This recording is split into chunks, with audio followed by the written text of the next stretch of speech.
Warning: some contents may be disturbing. Viewer discretion is advised.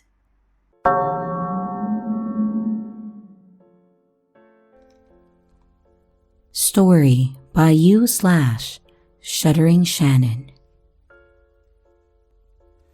So my stupid brand new water heater broke down from all the calcium and things in the water, and so we rented a hotel room so we could all get a shower.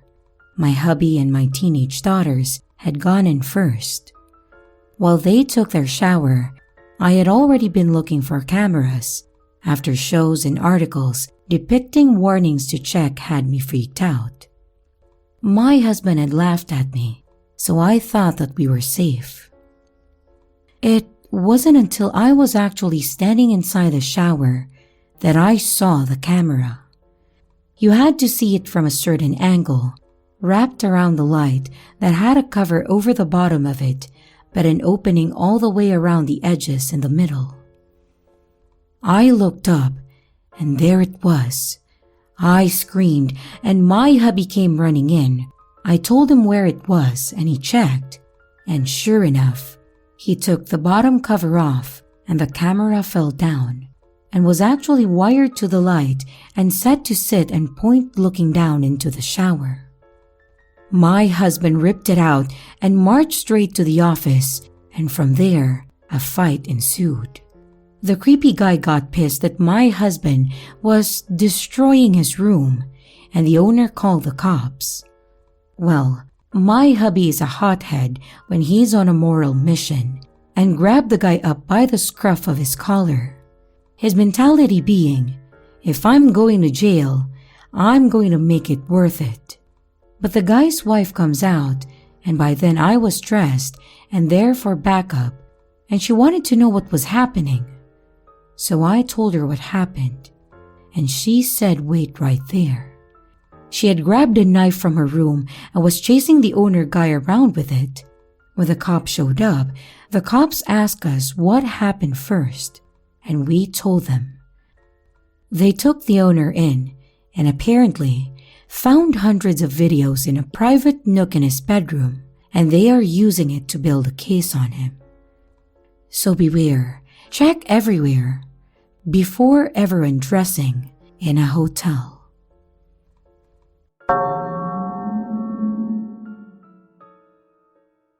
This happened to me about 5.5 years ago. It was October, almost Halloween, and my husband and I were out seeing one of our favorite bands with another couple. Huge, well-known metropolitan area. We were completely wasted, drinking screwdrivers and shots of Jack Fire. Our friends we were with went to go refill our drinks, and when he came back, he had a girl with him who looked to be around our age. In reality, she could have been anywhere from 18 to 28. He tells us that this girl had lost her dad, and she wants us to help her find him. We were so drunk and just having an awesome time, so we told her, we can't really help you look for your dad, but you can't stand here with us until you find him or he finds you, or whatever. No big deal at this point. So this girl stands with me the whole time. We're holding on to each other and dancing, and we both know every word to every song. It was actually just an amazing time. So fast forward a couple of songs. This is when things start to get weird. She starts begging me to come back to her hotel with her and her dad. She's saying stuff like, I promise it's not weird. It's not going to be creepy. I swear we're not the cops. And just overall weird stuff like that. She would not shut up about this. She wanted me to come back with her and her dad so bad. I can't really remember everything she said, because like I said, I was inebriated. But what I'll never forget is the most creepy, weird feeling that washed over me when she was saying all of this to me. My husband wasn't paying much attention, so he didn't hear what she was saying. For some unknown reason, the friend that came with turned around and started cussing the life out of the crazy girl. I don't remember what she was saying, but it was along the lines of, You need to back off." And at that moment, I turned to my husband and said, "She's creeping me out. Let's lose her." And so we ran away to the lobby area. I was so scared she was gonna find us or track us down or something. I've always just got the most weird feeling when I think about that night. That girl wanted something from me, but I don't know what it was. It could have been she was just having a good time with me and wanted it to continue after the show. Her being there with her dad, though, is what made it so weird for me for some reason. I got the vibe that they could have been human traffickers or in a cult or something sinister. The fact that I was so drunk and my spidey senses still went off like they did, that's why I can't shake the feeling that I could have been in some kind of stranger danger that night.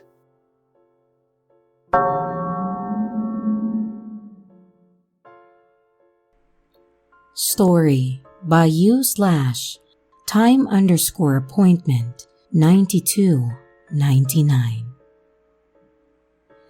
This all took place a couple of weeks ago, and I just wanted to share my experience with you.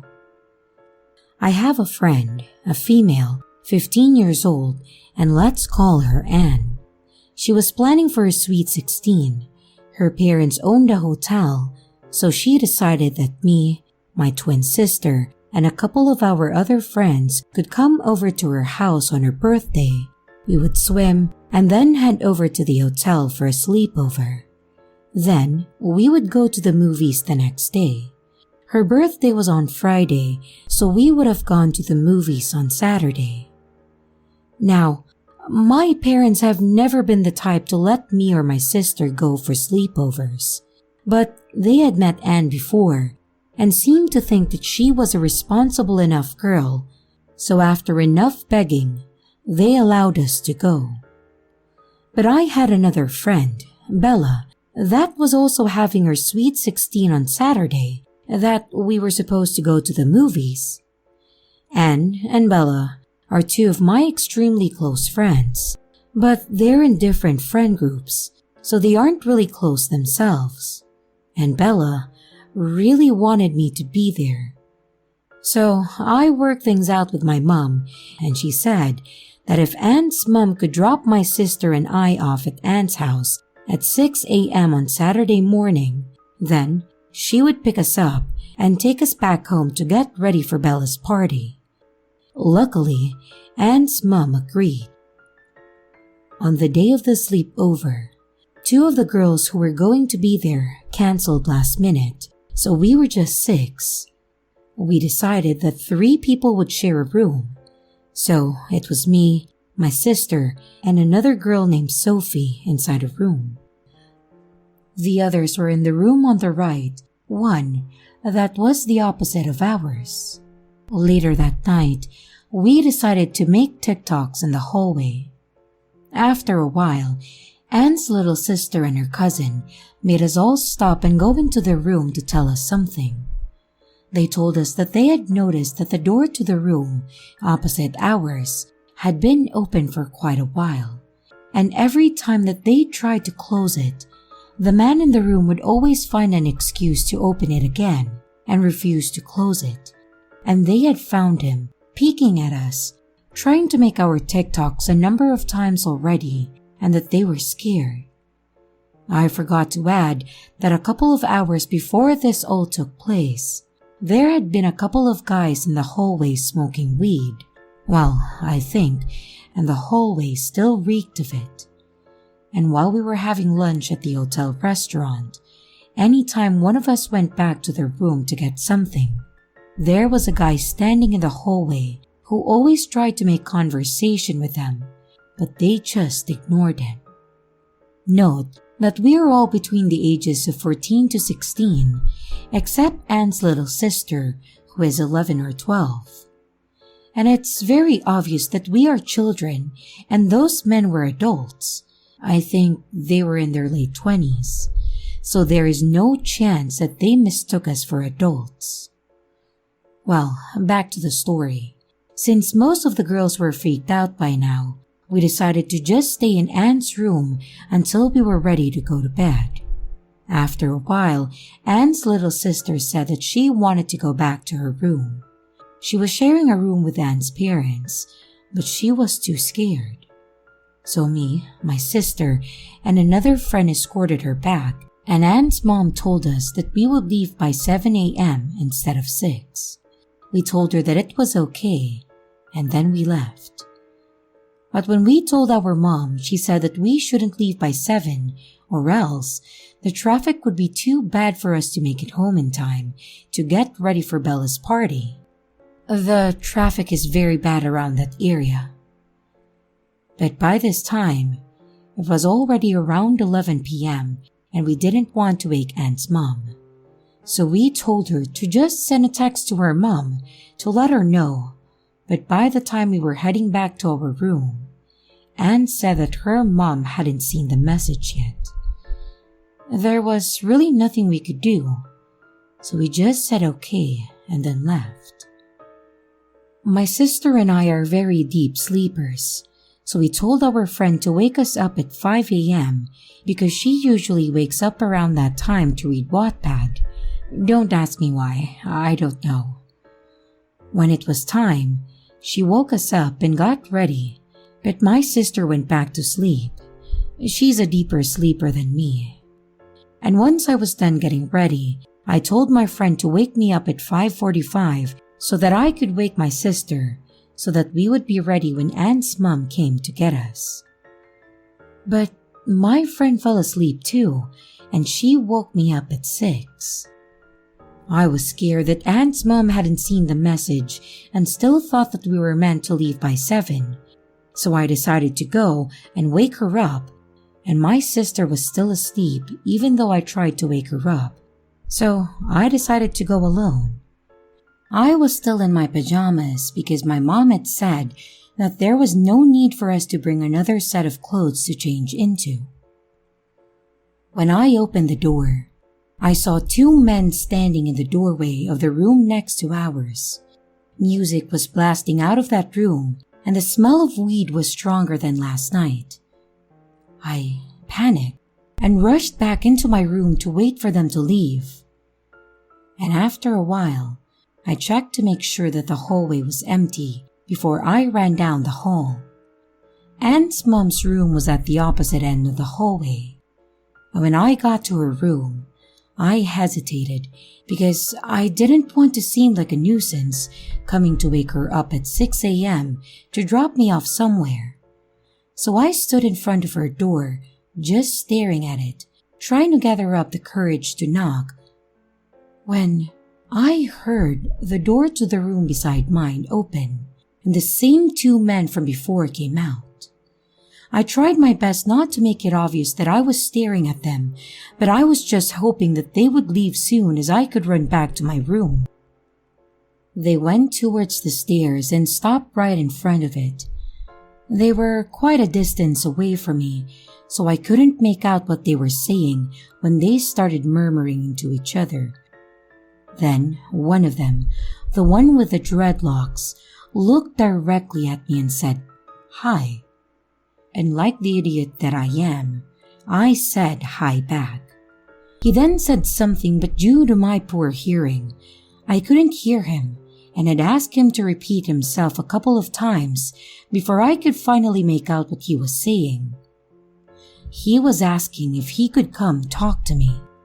I panicked, and like the idiot that I am, I said, Sure."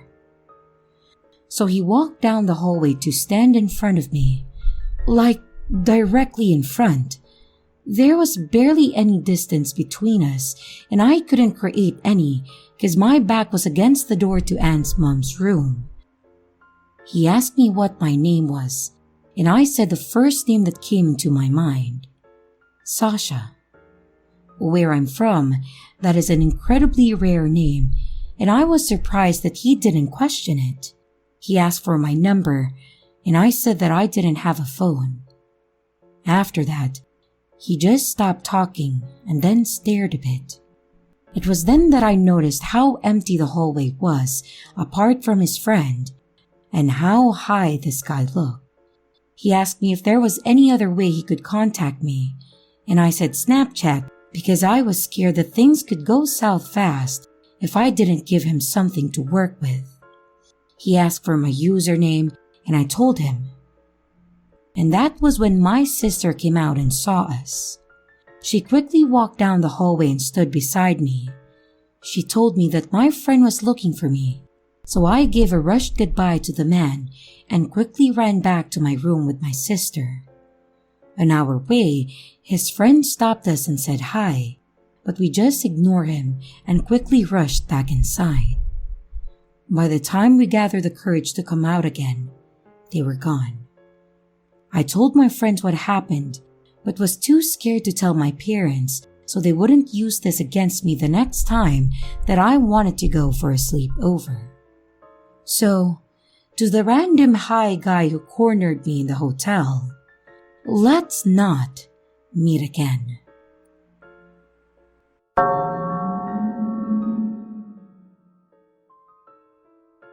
So I'm sitting at the desk and a guy comes down to buy a drink from our market. I do the polite chit-chat while he pays, but he just stares at me. I figure that maybe it's just too early in the morning for him and move on with my morning. But not too long after, I look up towards our breakfast area and notice this same guy sitting in a chair facing me and intently staring at me. When I meet his gaze, he looks away, and I think to myself, okay, maybe he just zoned out. I keep going with my end of shift stuff and look up again a few minutes later to see him still staring at me. At this point, I need to count the drawer anyway, so I scoot my chair over to the drawer that oh so conveniently happens to be a spot where he wouldn't be able to see me, and I start counting. I then look up to notice him still staring, but now he's switching seats. He moved to a higher stool that has a direct view of me at the desk, no matter where I go. He isn't trying to hide or disguise the fact that he's staring at me. While it isn't all that bad, or even as bad as some of the things I've had to put up with here, something about him is unsettling, and he's freaking me out. After my shift, I made it home safe and sound. When I left the hotel, I sped walked to my car and I got in as quickly as I could. When I drove past the door to the hotel, he was standing outside watching me. I just hit the gas and took a different route home. I checked behind me frequently and made sure I wasn't followed, but I still work there, so I'll have to keep an eye out.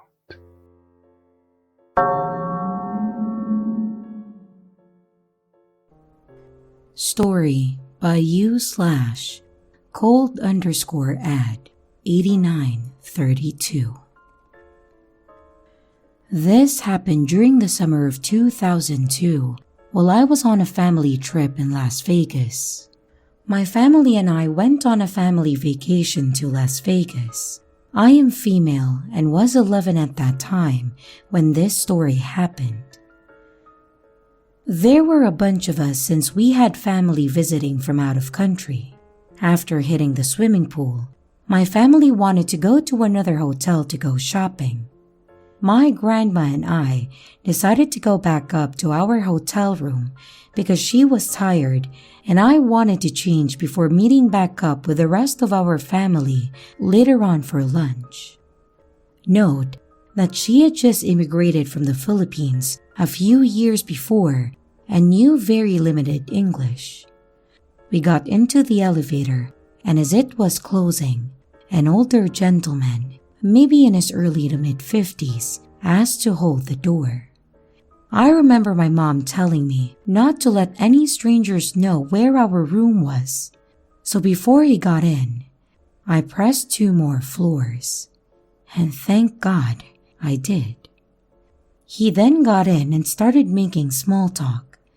He looked at my shirt, and I was wearing a Beach Babe Contest tank top from Limited 2, and then he said, Where's the Beach Babe contest? I'd like to be the judge and make sure you win." My grandma and I smiled at each other and laughed. Then, he asked what room we were staying in. I told him that we were visiting a family member's room. He then asked if we were staying at the hotel and if he could escort us back to our room. I told him no. His face at some point turned cold, whereas before, he appeared friendly. He began to insist that he walk us back to our room, and at that point, I began panicking and just fell silent. My grandma stared at me, and after what felt like an eternity, his smile came back and then said, "Come on, I'm just being nice, right, Grandma?" I remember my stomach sinking, until finally, the elevator door opened and a couple walked in. I don't know what in me told me to trust them, but I blurted out, "I don't know this man, but he's forcing me to let him walk me to my hotel room, and I'm scared." The man then laughed and told them that I was his niece. I kept my composure as best as I could, but I just remember starting to cry, and I couldn't stop crying. My grandma was confused because she didn't really know what was going on. The couple told us to get off the elevator so that I could call my parents, and they walked me and my grandma down to the hotel lobby to the reception desk. And I still get chills thinking about what may have happened that day.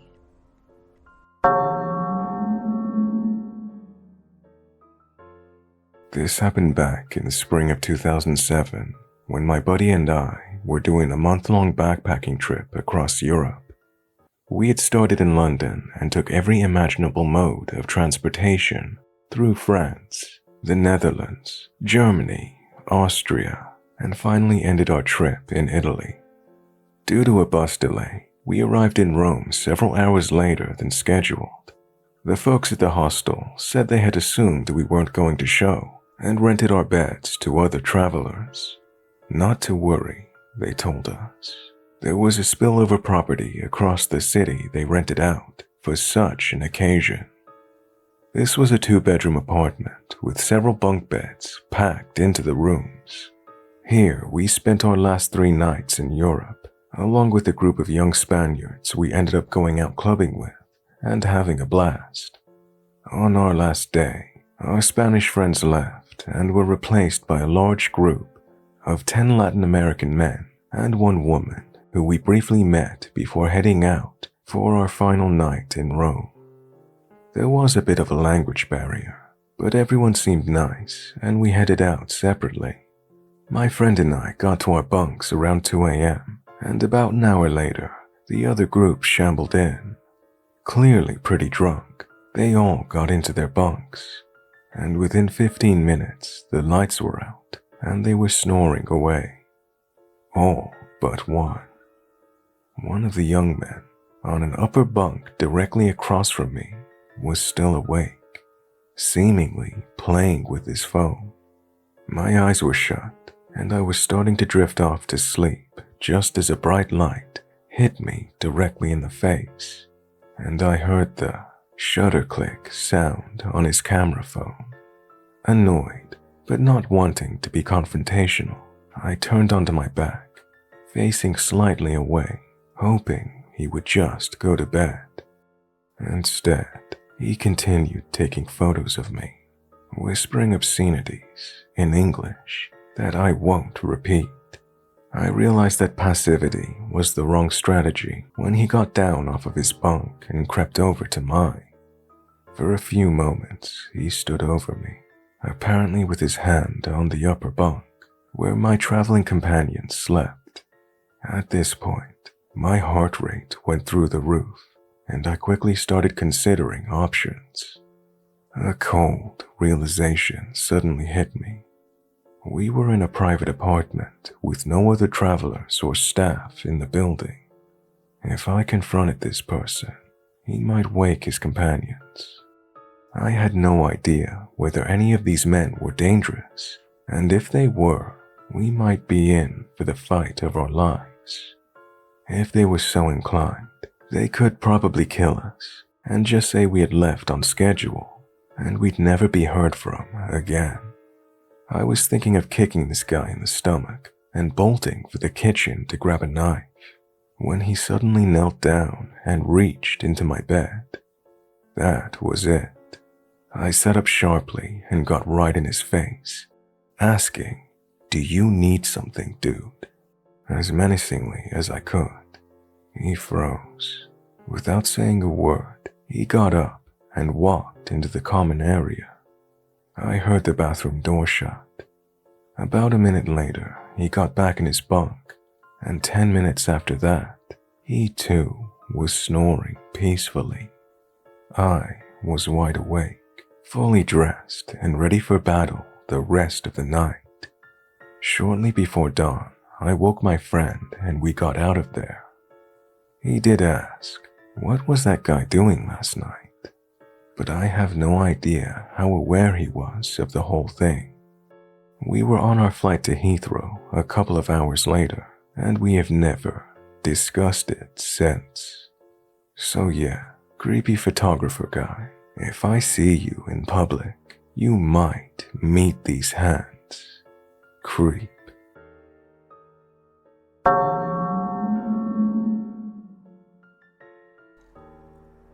Story by you/Aletha26. So I've worked in a couple hotels in the past, mainly at the front desk directly dealing with guests. I must say that I loved working the graveyard shifts. You never know what kind of interesting situations you might encounter. It always seemed fun, especially during the holidays. That day we were full, no more check-ins for me, so it was going to be a light night. I always had an accountant and a security guard in the lobby during my shift, but since it was a calm night, the accountant went to find a place to nap after he was done, and I honestly didn't know where the guard was. They thought that since there were no more check-ins, I should be fine. I was going through the log from the last shift and found this sticky note with my name, and it also said, "Beware 305. No details or anything. I was looking at the monitor with the cameras and clicked on the screen that showed the hallway where room 305 was, and then I left it there while I finished my work. At around 3 a.m., I was still alone, and from the corner of my eye, I saw movement on the monitor. It was a guy. He seemed pretty regular, nothing creepy at all. He got closer to the front desk and requested his room to be cleaned. We didn't offer 24/7 housekeeping, so I informed him that.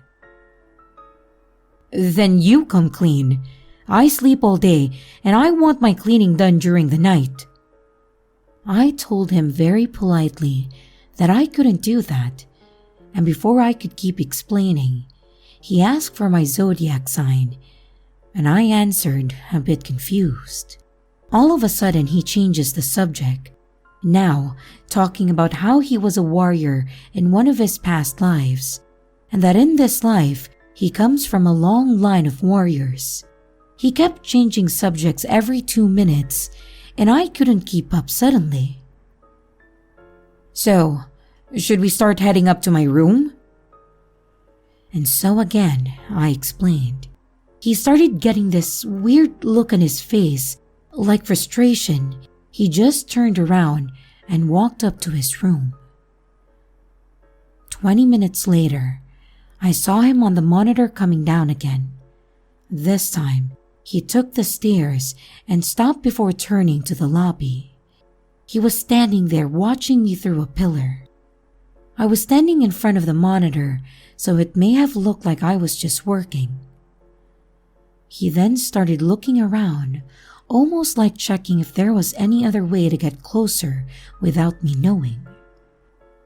I started to get a bit freaked out. It literally looked like he was stalking me.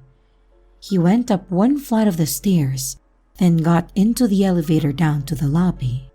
I imagine he didn't know that I had access to the cameras. He came closer to the front desk again and requested a tray with water, teas, and milk. I called the kitchen to place the order and let him know that it would be taken up. He asked again what time I was going to clean, and I just told him 7 a.m. because that's when housekeeping arrives. I started trying to locate the guard, and at this point, I was getting concerned for my safety. This guy was starting to act a bit of erratic. Before he turns to leave, he gave me an expecting look, opening his eyes wide. I have like 20 types of drugs in my system right now. That's why I'm awake and sleep all day. My mind is going 1,000 miles per hour right now. I didn't know how to answer honestly, so I asked if he needed medical assistance.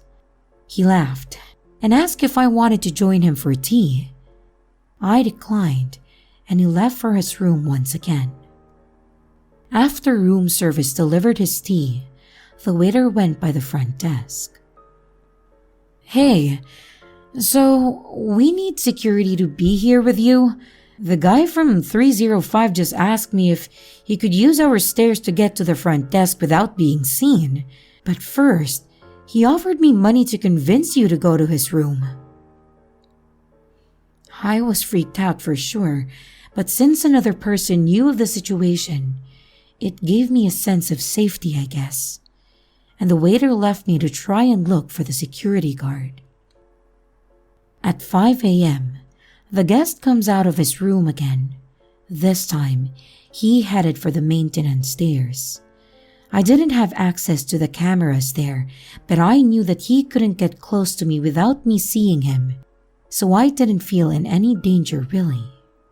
The waiter showed up and told me that one of the security guards caught the guest trying to get to the front desk. The guest kept repeating that it was my idea, that I have been trying to go to his room all night, and that I told him to go through those stairs. The guard made a report about the incident and added what the guest said about me. So it became a bit of a big deal with upper management because it was made to look like the guest was right. Turned out, while they were investigating the situation, some of the female staff claimed that he tried to get them to his room under any pretext, but since the attempts were really obvious and he seemed out of it, they would just go in group or send a male co-worker. We've had creeps in the past, but this guy took the prize. The guard that was supposed to be with me fell asleep in the bathroom and was suspended for that. The accountant was reprimanded for leaving me alone also, and they were horrible to work with after that because they claimed that it was my fault. Management tended to always be on the guest side for any type of situation, so no one thought of reporting this guest. They would have fired me for what he said had it not been for the waiter speaking up.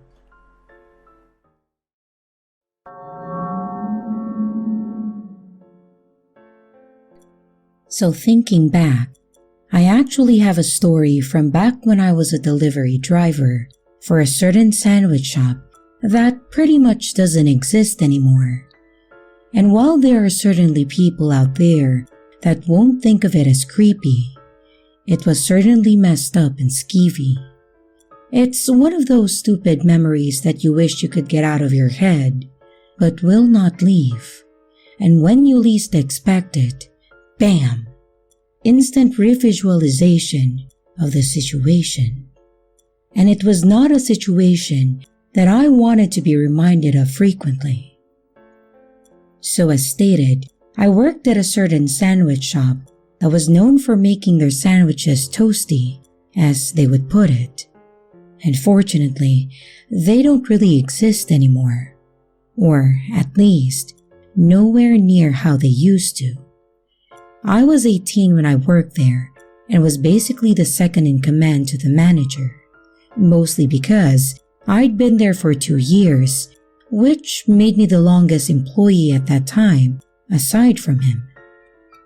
Unfortunately, being what was basically the assistant manager meant that when corporate told us that we were going to do something experimental, I got put on the lead for it. In this instance, we were told that we were going to start doing delivery during what was essentially the dinner hours. Because of this, we would need a delivery driver, and he intended to hire one. But until then, I had to do the deliveries during my shift, and he was going to do them on the days that I was off. I was honestly not happy with this, but since it was so new and wasn't even being advertised yet, it was most likely going to just be people that knew about the locations or regulars. Because of that, I was a little more okay with it, but I was still annoyed. Anyways, after a couple of weeks of doing deliveries, it became pretty clear that the manager wasn't in a rush to hire a real delivery driver. So I was going to be stuck doing it, and I pretty much just accepted that it was my job at that point. And again, most of them were fine. That is until my manager decided that we didn't have enough deliveries and put flyers on every car in his apartment or rental complex and every car in the parking lot of our shared strip mall. Basically, he went hardcore in advertising the deliveries as much as he could, and it resulted in us having more than we could handle, and in places that we'd never got before. This was obviously a mess, and that really pissed me off, but it's also what led to this delivery that stuck with me. This delivery started just like every other one that I'd gone on, except it was to the rental complex where my manager lived, which was basically the absolute farthest that we would go for a delivery. The delivery comes in, I roll my eyes angrily and make the sandwich and tell the 2 other workers that I would be back within half an hour, and if another delivery called in, to tell them that it would be a while. I get in my car and I drive out to what was probably one of the darkest rental complexes that I have literally ever been to.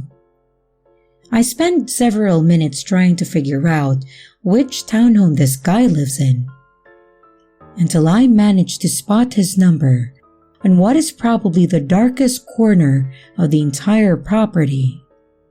To add to this, he didn't have his porch light on, and it didn't look like there were any light on inside. I hesitate to park my car in front of his building and just sit there staring, the main thought going through my mind being that I was about to be robbed. It was way too dark and desolate looking for this to go normal. And after a couple seconds, I just sigh and get out of my car. I then walk up to his door and knock. After knocking, I turn to look back out into the parking lot to make sure that there's no one sneaking up on me. I just kind of stood there awkwardly and stared off into the nearly empty parking lot for longer than I was comfortable with, before I was knocking again. This time, there was a response to my knocking. I heard a guy's voice say, "Who is it?" To which I said, "I'm with the sandwich place. You ordered food for delivery?" He then responds asking, "How old are you?" This question was weird. I just responded that I was there to deliver his food, and that was all. He pushed again and asked if I was over 18, and I really wanted out of this situation, so I just said yes, hoping that he would move on. Then, he responds with, "Oh, come on in then." Which is not something that I expected, nor wanted to hear. I politely informed him that I just needed him to take the order since he had already paid for it, and that I would be good to go. He then again says that I should just come on in, so he didn't have to get up. It was at this point that I was legitimately livid. I wasn't going to risk my life and blindly walk into someone else's house, just so this guy could be lazy and not get off his ass for his damn sandwich. I responded as firmly as I could without being rude, that I could not enter his home, that I needed to get back to the store.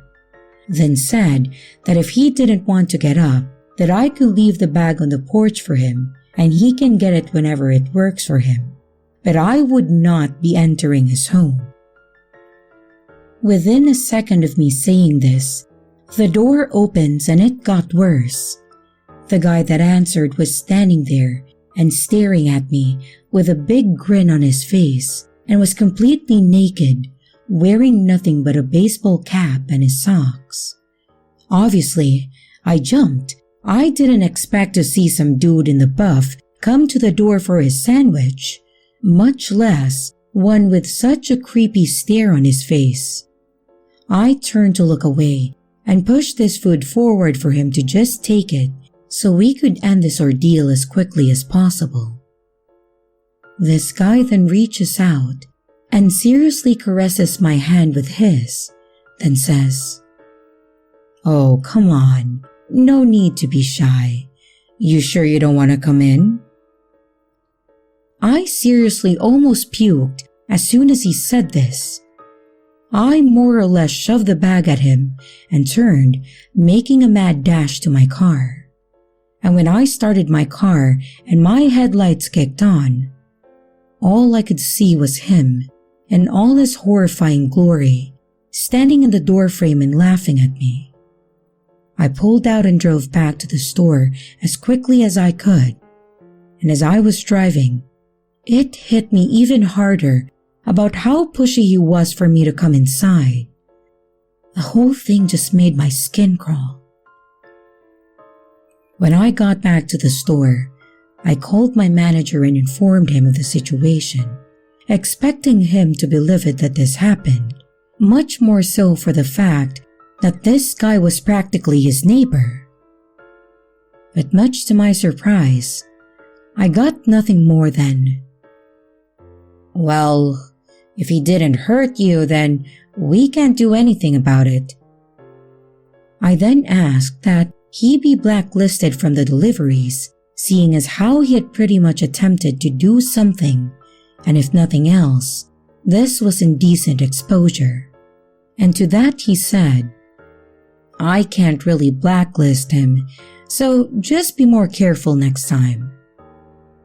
And as soon as he told me that I need to be more careful, I told him to find another assistant manager and that I quit. I hung up, put my hat, apron, and store keys on the desk in the bag, and left. I only went back to get my last check, and I didn't even say anything extra to the manager. I was genuinely disgusted that this happened, and also angry and hurt that my manager didn't seem to care. It just pains me to think that if I were a little more naive, a year younger maybe, a bit less observant of the surroundings, I may have thought that it was okay to go into this guy's house. And who knows what would have happened to me.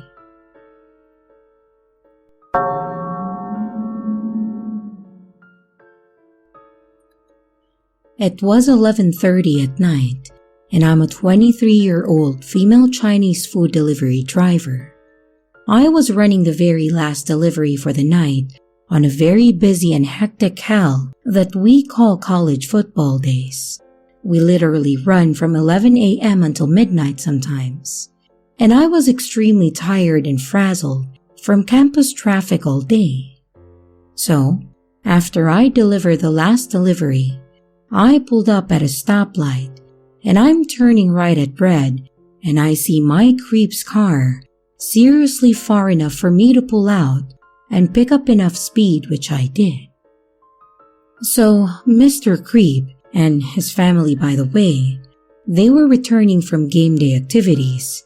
I don't know, maybe a barbecue or something. And he decides that he doesn't like that I turned right at red on his watch. He speeds up and then passes me with an aggressive pass. He slows down and I'm like, yeah, whatever. Someone is cranky. I tolerate this slow driving for a minute or two, and at that point, I just wanted to go home. And home wasn't that far, so I got into the left lane. I then sped up and passed him. If I knew what I know now, I'd tell myself to be pretty patient.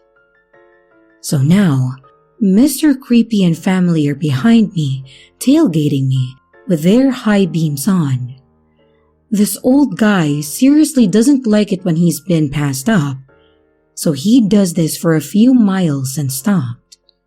I now assumed that he was good and wasn't going to follow me anymore. But just in case, I caught the tail end of a yellow light, so he would have to stop. Mr. Creep didn't stop, but I was like, meh, it's late, cops aren't around, so he'd probably decided he'd get away with it. And at this point, he stopped being an aggressive driver and went back going a safe distance. So I turned into my neighborhood and he did too. I was so tired at this point that I didn't even register it. And I'm used to like 4 or 5 cars pulling in behind me on my street, which has like 6 different individual apartment complexes and is a long stretch of a road.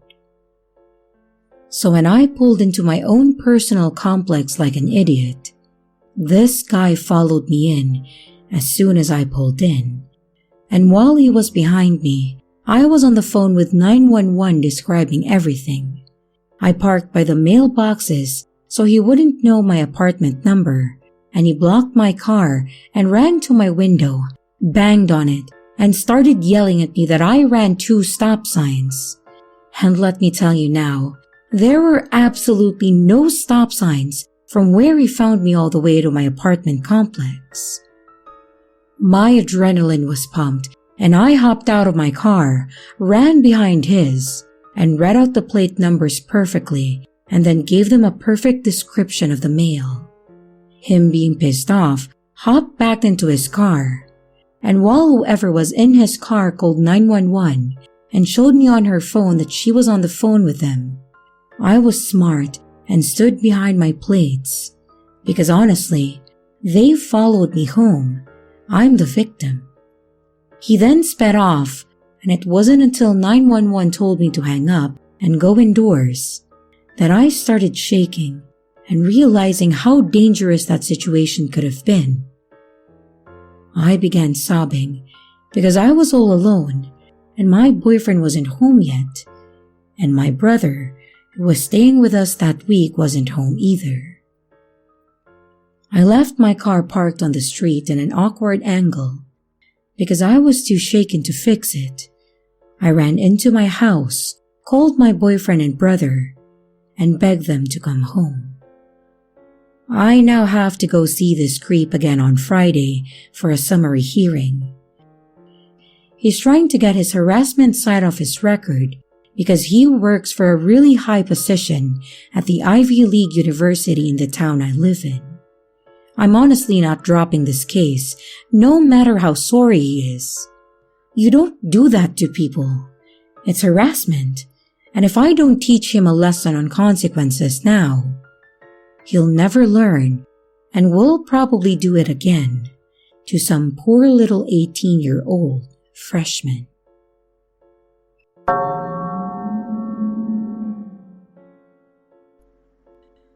I have a story that happened a few years back when I was still 19, and I was a delivery driver for a certain pizza place.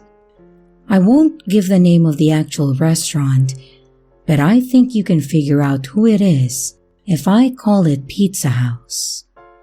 This happened in what I would call a fairly small town that resided in the suburbs of a much larger city, and I thought it was a pretty safe area up until this point.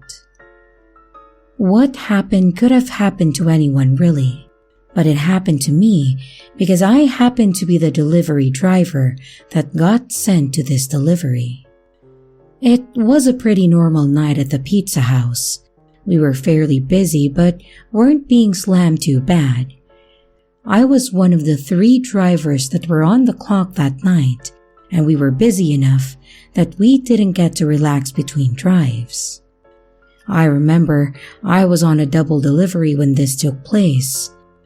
And for those that don't know, a double delivery is literally what it sounds like.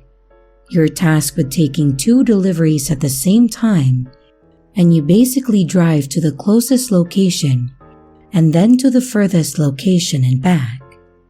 It's an incredible pain in the ass because you usually end up late to the second delivery and the customers get angry. So, as I said, I had to take a double delivery, and both of them were pretty far from the store. In fact, they were actually on the outer ring of our deliveries. When it came in, I grabbed the bags, put the light sign for Pizza House on top of my car, which was a requirement, and then headed off to the first location. Everything was going normal. I was talking to my girlfriend while the GPS told me which way to go. I was most of the way to the first location when I pulled up to a red light and stopped like I had to. I was complaining to my girlfriend about how much I genuinely disliked being the pizza boy. When I glanced over, I saw a couple of guys crossing the road. I made eye contact with one of them and pretty much just kept talking about random nothingness. And as I was watching the one cross the road, I noticed that the other guy walked a little closer to the lane that I was in, and my mind immediately clicked that something bad was about to happen. I was just sitting there, defenseless at the red light, chatting about literally nothing with my girlfriend on the phone, and it didn't occur to me until it was too late that these guys were up to no good. By the time that it seriously clicked, the guy that was in the lane was pulling on my door handle and shouting that I needed to unlock the door. I thought about slamming my gas pedal and driving off, and I thought about just running the light to get the hell away from this. But then I saw the first guy was standing in front of my car and then pointing a gun at me. I was literally sitting there and staring down the barrel of some handgun on some street that I didn't know, with 2 guys about to carjack me. Well, that's what I thought they were going to do. I thought they were seriously about to rob me, carjack me, steal all the store's cash, and leave me on the side of the road. I even said that to my girlfriend, and I told her to stay on the phone, but not say anything, and that I was being robbed. She quickly stopped talking and did exactly as I asked. I looked back over to the guy at my passenger door. He was shouting at me to unlock the door, and I slowly did as he asked, and reached down to hit the unlock button. And as soon as I did, he pulled the door open and grabbed the 2 delivery bags with the pizza, then slammed the door, and the 2 guys ran off. I literally just sat there with my heart pounding and blood pressure seriously spiking hard as I watched the 2 men seriously run off with the food and nothing else. These guys seriously had me at gunpoint for pizza. Pizza! They didn't take my money, they didn't take my phone, my car, nothing. Just about $85 worth of pizza.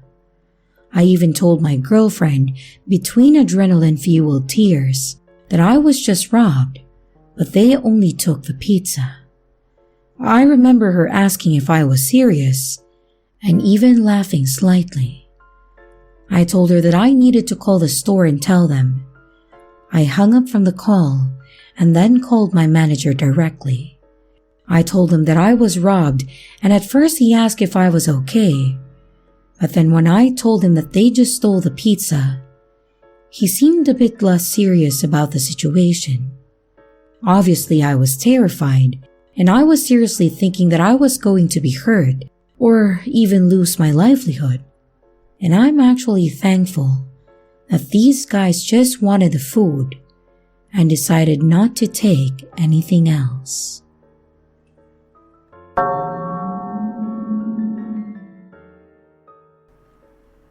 So last night, me and my husband went on Weed Maps looking for a new local dispensary to order from because we wanted a first-time patient deal. So, we chose one and ordered from them. They say there's an estimated time of arrival, which is between 45 to 60 minutes. Cool, no problem at all. And just under an hour goes by, and we get a phone call from them. So my husband answers. But the guy on the other end starts going on saying random numbers, and that he knows who he is, and that he's not someone to mess with, and that if we don't give him what he wants, he will come find us and mess us up because he's crazy. So my husband asks if this is the delivery service by name, and the guy just hangs up. So my husband calls back after, and he quickly tells me what happened, and twice it was sent to voicemail. Then the guy calls back right after the second rejected call and acts like he has no idea what my husband is talking about.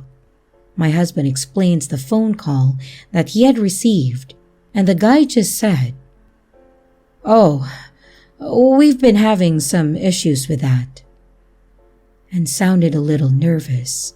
He then asked if we had received our delivery yet. We hadn't, so he said he would check on that, and the call was ended as my husband said okay and thank you. So 20 minutes later, we tried calling back to get an update, and both calls got rejected. Then we text asking for an update on our order, and he responded saying, "It's on its way, 5 to 10 minutes. 20 minutes after receiving the text, he says that he is outside. So, my husband walks out there and I'm peeking through the blinds because my anxiety needed me to make sure that my husband was alright in case the driver was the guy.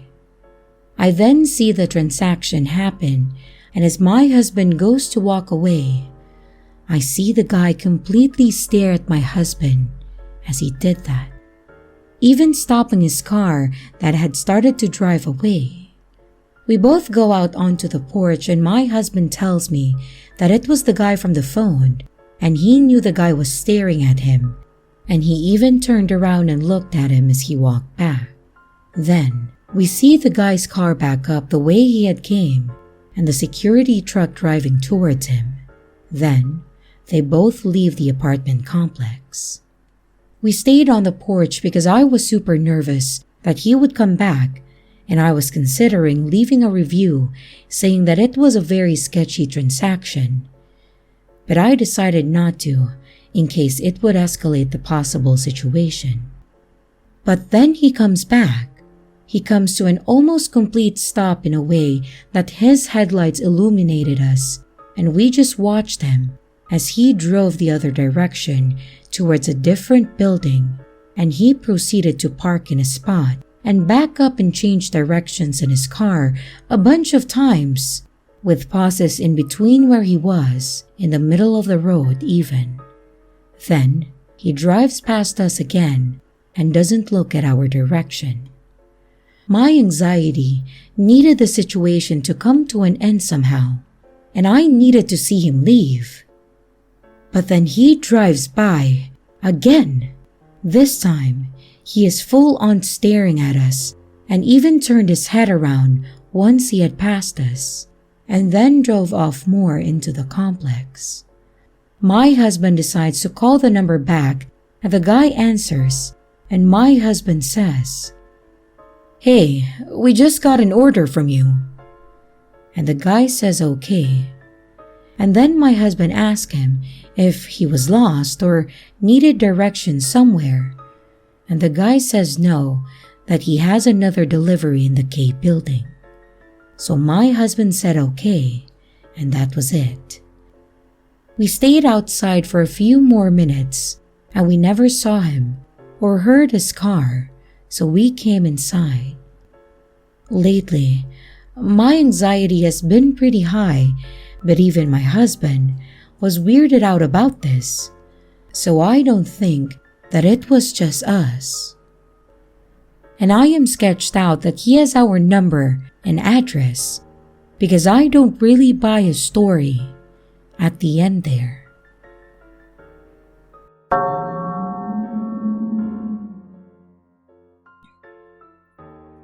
I worked at Jimmy John's for almost 2 years, and I had a few weird encounters. Once, I delivered to a little rundown motel that was rented out by the week and was mostly inhabited by low-income families or addicts. I had been there on several occasions, and it was nothing special, just someone getting food and then not tipping, as was expected for this place. But the last time that I went was wild. I knocked on the door and the guy opened it, just a crack, and looked through at me and asked who I was. I told him that I was delivering his food, and he opened the door and told me to come in. Not something that I'd like to do, but I figured the sooner I got his money, the sooner I could go on another order and actually make some money. So, I went on. Dude is standing there in his tidy whities, and the place was a wreck, and he had clearly been there a while. He proceeded to stand there and talk to me for about 5 minutes about how the mayor, judges, and the police were all conspiring against him, and that he was hiding out in this motel, and that there was a very deep citywide conspiracy happening revolving around him. Finally, he gave me the money and I left. He has a YouTube page I wish that I could find again, and it had videos that are all 20+ minutes long, ramblings about conspiracy, all while wearing his tidy whities, sitting in that motel room. I haven't worked there in 5 years, but I went in there a few weeks ago and asked if they still had that note on the delivery map saying not to deliver to him, or that motel room number. And they do. Does anybody else here have any weird delivery stories?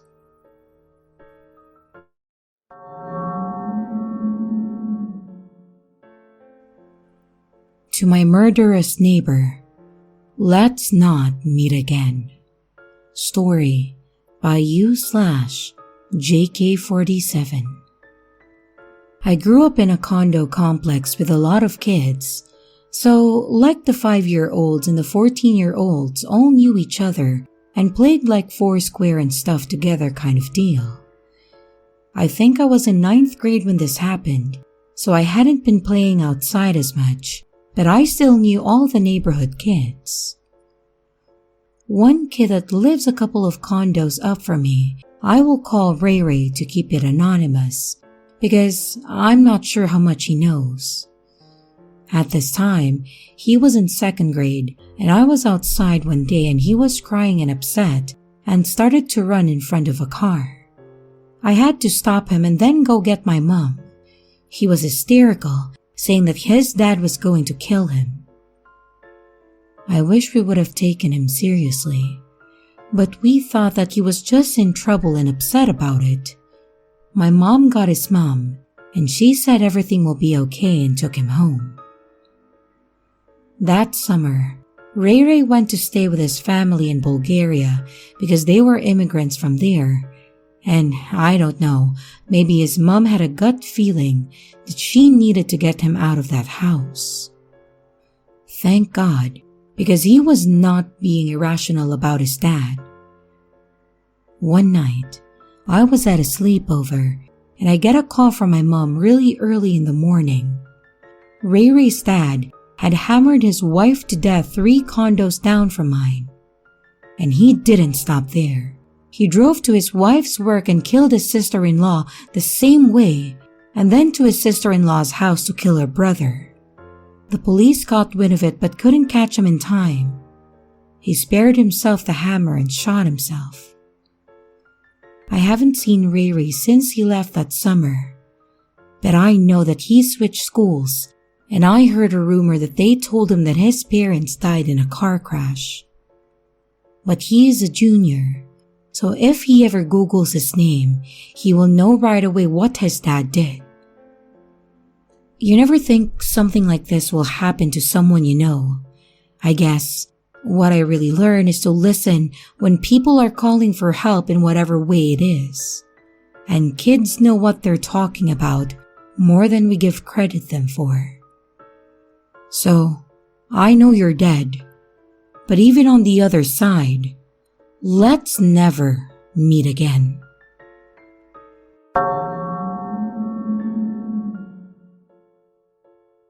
Possible Human Traffickers Scouting Victims by Scatterbrains, narrated by 242 Reads. To start off, this is my first post here. I've lurked for a while now and decided, hey, this experience could be a perfect thing to post on this subreddit.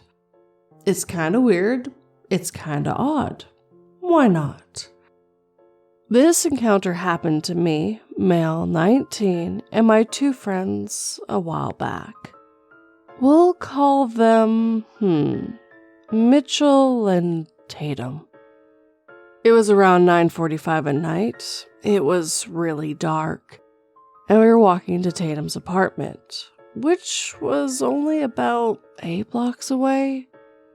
We walked on the dark side of the street since it was quicker. The other end of the street, which Mitchell lived on, having streetlights. As we turn the corner to walk, we see 3 cars parked in front of each other against the curb next to a house. I'm still unsure if there were people in those other cars. Mitchell had said that he could have sworn he heard someone yelling someone's name in one of the cars, which I maybe heard? I can't remember for sure. The car in the front had its lights on, and a man, maybe in his mid-20s, was sitting in front of the car, talking on his phone. When he saw us, he started talking significantly louder than before, as if he wanted us to hear him.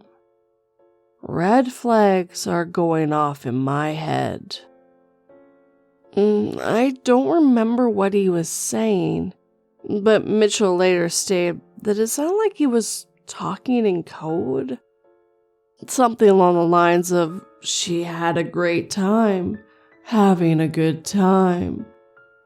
I really don't remember. Anyways, we walked a bit further down the sidewalk, and I'm trying not to look back, which I end up doing a few times. We turn our heads to see another guy sitting in complete darkness in an alley ahead. The only reason we saw him is because he was lighting something. That's odd, I thought. I never seen this many people in close range of each other at night. Ever. As we walk further to the end of the street, the apartment complex being on the corner, there was a man and a woman huddled together, just standing there, talking. They were across the street from us.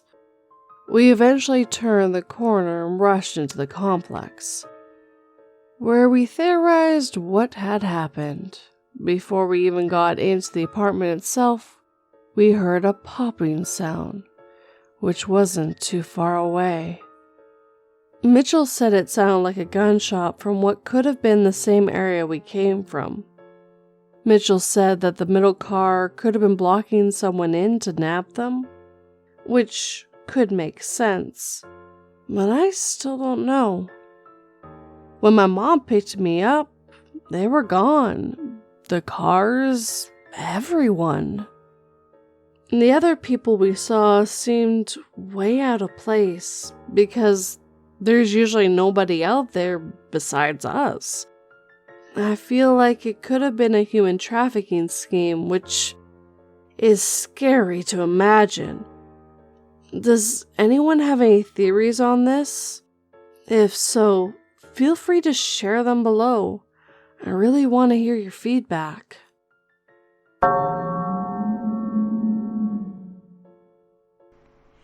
I'm convinced my childhood best friend was a sociopath.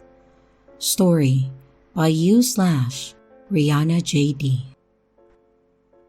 I was in a toxic, borderline abusive friendship with a girl from the ages of 9 to 12.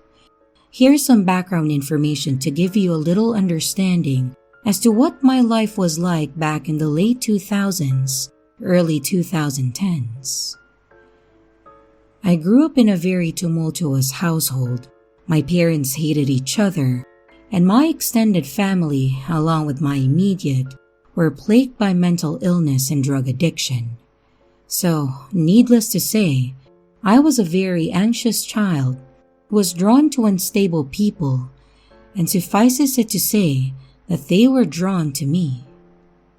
I was a shy 11-year-old girl who, like many others before me, used the internet as a way to vent my frustrations and anger about my home life.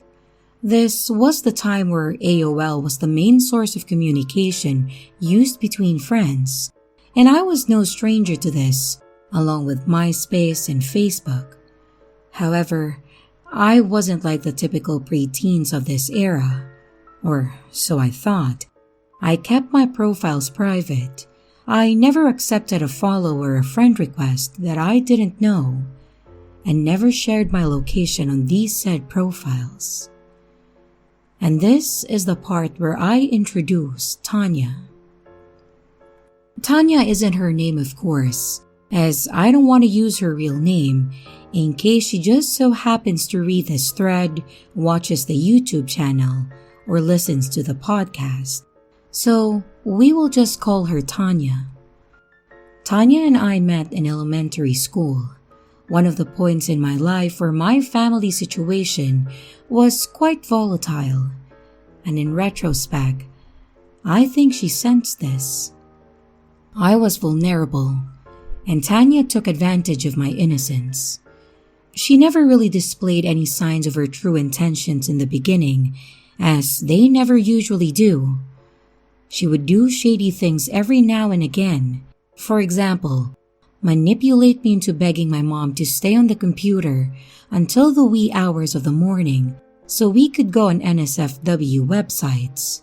She would ghost me when I didn't give her my favorite pen, or yell at me when I couldn't perfect a guitar solo on Guitar Hero. She did some other things to me that I believe my brain blocked out due to trauma. And my mom didn't like her either. Parents always have a weird intuition when it comes to friends, and I wish to God that I would have listened to my mom before Tanya did what she did to me. Because Tanya's behavior changed for the worse when we turned 11. Tanya was openly jealous of my success in school. Granted, she was incredibly smart herself, but she always made it a point to mock me for having great grades. I would always comment that, since I wasn't pretty enough, having good grades would be a nice balance. Nice, right? It took me a while to build my self-esteem up after all the snide remarks that she would make about my weight, my face, and only now as a 22-year-old do I think that I'm beautiful and have a wonderful figure. Anyways, back to Tanya. As a result of her jealousy and growing resentment towards me, she began to plot my downfall. I make no exaggeration either. This girl literally tried to ruin my self-worth even more than she already had. It started in 6th grade. Tanya and I were remarkably close that year, and I wanted to do everything with her. We would talk all day in school. and we would chat all night on AIM. But on one particular evening, Tanya and I were talking about boys. Being that we were hormonal preteens, our conversations would usually turn on to who we liked in school that day.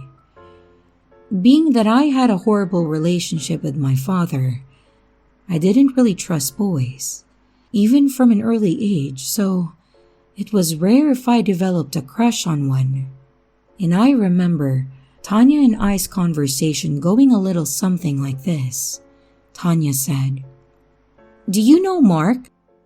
I answered, "The kid in my class? Yeah, why?" Tanya answered, "I heard he likes you." "What? No way," I answered. Tanya said, "Totally, he told me. You want me to talk to him and give him your username?" And I excitedly answered, "Yes, of course. Oh my God, thank you, Tanya." My heart was racing. A boy? Like me? Impossible. When Tanya told me that she would give Mark my username for AIM, I nearly exploded in my seat. 11-year-old me couldn't believe that I was going to have my first real boyfriend. How wrong I was.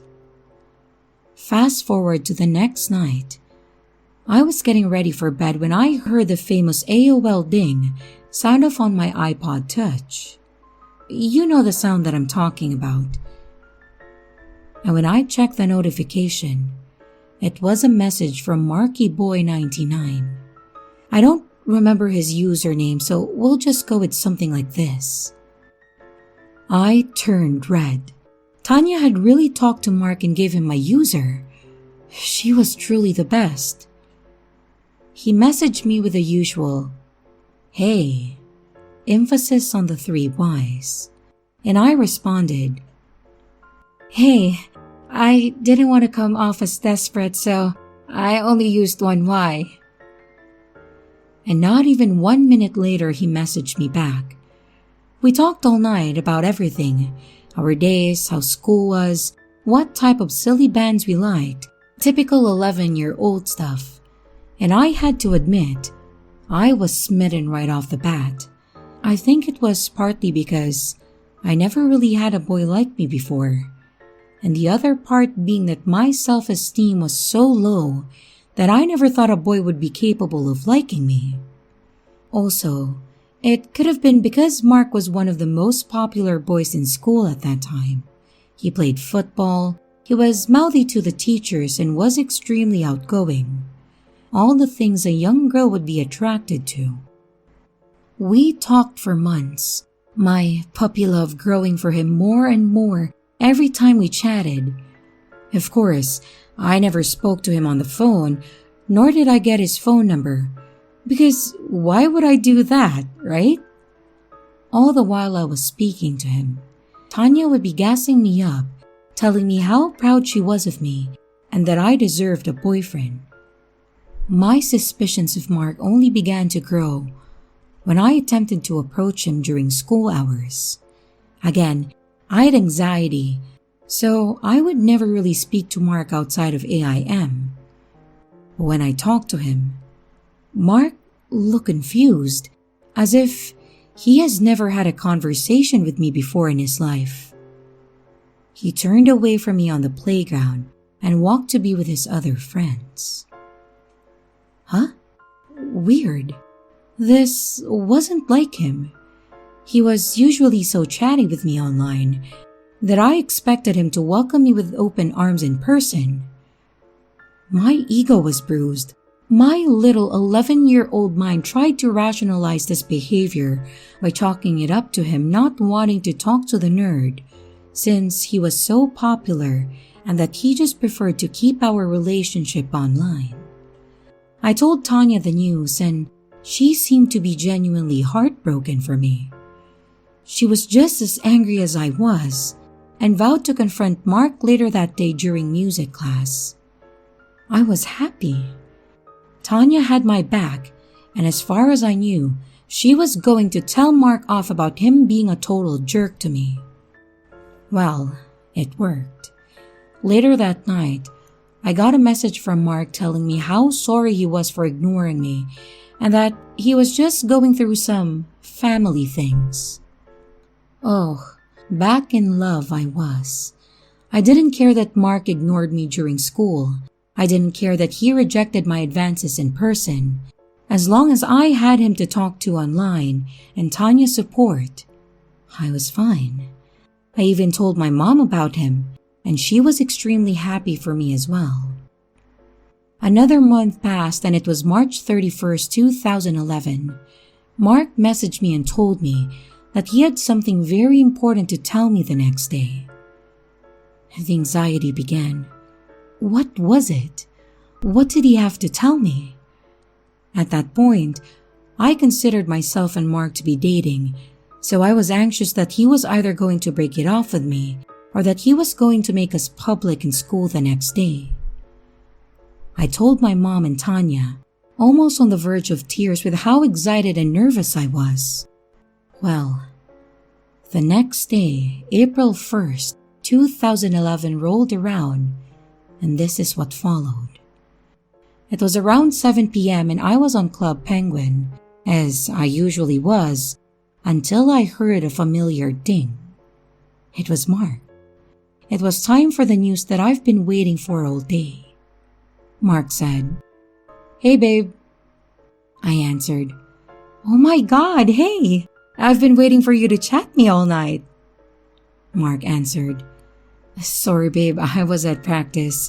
Are you ready for the news?" I was shaking with anticipation at this point. Even writing this now, a whole swell of emotions are resurfacing. I answered, "Yes, of course." It was then that Mark sent me a picture. I opened it, but only it wasn't Mark. It was Tanya, and she was holding a handwritten sign that said, "Happy April Fool's Day." At first, I started laughing, and I mean it was an ugly laugh. Of course it was a prank. Tanya had gotten me so good, right? Right? Well, wrong. It was then when the realization hit me that I started to sob. I felt betrayed and like a loser. Tanya had been behind Mark all along, and she had been planning this big joke since October of 2010. She had been so jealous that she pretended to be someone else and string along my emotions when she knew that I was already in a rough place mentally. She told me that I was stupid to even think that Mark would even like me in the first place and that I was dumb for not asking for his number. Tanya had been at this for 6 months. An 11-year-old girl plotted Mark, used him to make me think a boy liked me, and tricked me into believing that I had a boyfriend, all the while telling me when we hung out that she was happy for me and that Mark and I were a cute couple. I told my mom, who then called her mom. My mother was livid, to say the least. She told Tanya's mom to tell her daughter to never speak to me again. I was crushed. My best friend of 3 years had catfished me because she simply wanted to play a joke. I was loyal to her, and she toyed with my emotions because she could. Tanya had tried multiple times to guilt trip me into being her friend again in the months that followed, leading into 7th grade. One of the more memorable and honestly messed up times being when she messaged me a few days after my birthday in August to tell me that her mother had just died in a horrible car crash, that her body was dismembered and they could only find her head and wedding ring. As anyone would be, I was in tears. Tanya's mother was nothing but lovely to me, and learning that she died in such a violent way crushed my soul. I started talking to Tanya again, asking her when her mother's funeral would be. Tanya then revealed to me seconds later, after speaking to her about the grisly details over her mother's passing, that she was kidding and was pranking me again and that I was stupid to believe her. She even sent a video of her laughing at me. I was disgusted. Who would even say something like that? What 12-year-old would message someone that their mother was dismembered in a car crash? She then revealed her ugly and, quite frankly, evil intentions when we were at the beginning of 7th grade and she became friends with a girl named Kaylee.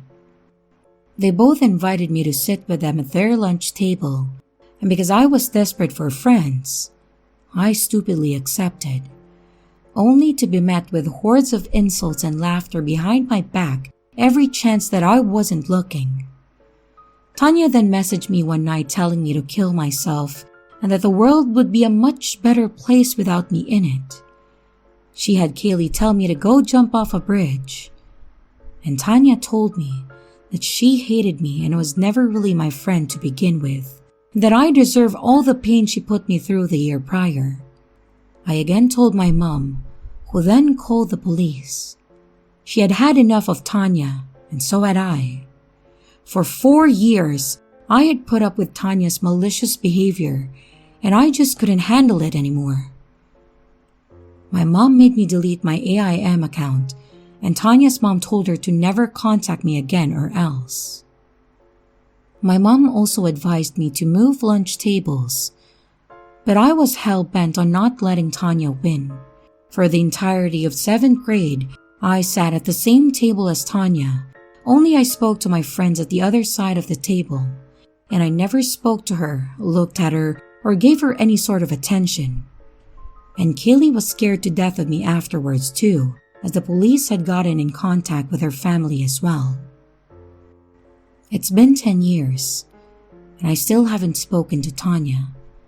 I'm now 22 years old, have 2 bachelor degrees, one in psychology and another one in history, and I am now working towards my master's in clinical social work. Tanya did other things to me that I could write a whole story about, but I think writing this one helped give me closure on the part of my childhood that scarred me for years. I thank God for my mom stepping up when she did, because I don't know where I'd be without her. As for Tanya, I don't know where she is or what she's doing, and I really rather not. On the off chance that she stumbles upon this story, I have a message for her. Your jealousy and wishes for death upon me did not win, and I truly hope that karma does not come around one day to bite you in the ass. Tanya, let's never meet again.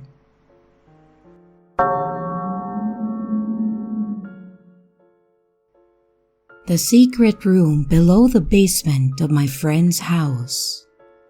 Story by u/Jonah666. Okay, so basically, my friend lives in this fancy beach house, and it's usually always just the mom and my buddy who is always at the house, since his dad is always out on business for work, just traveling around to a lot of different places in the world. My buddy tells me that he's an international agent, or so his mom told him. One day, he told me that he was in the basement looking for something, and his shoe caught on the carpet's edge, like how it always happens, and he nearly fell headfirst into the wall. When he got back up, he told me that there was a trapdoor-style doorway going below the basement, and he had no idea until the carpet was kicked up violently and revealed it. The whole basement floor is concrete, just FYI, not dirt or anything like some are. He was freaked out, but super curious as to what lies beyond or below the trapdoor.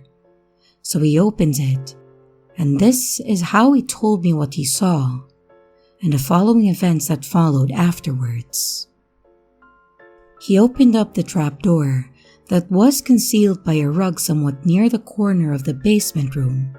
Upon opening it, he saw a ladder going downwards and a room lit up down at the bottom, So he climbs down carefully, as he had no idea that this existed, and finds a freaking concrete walled room with just a double seat couch, coffee table layout in front of the couch, and a pole lamp next to the couch.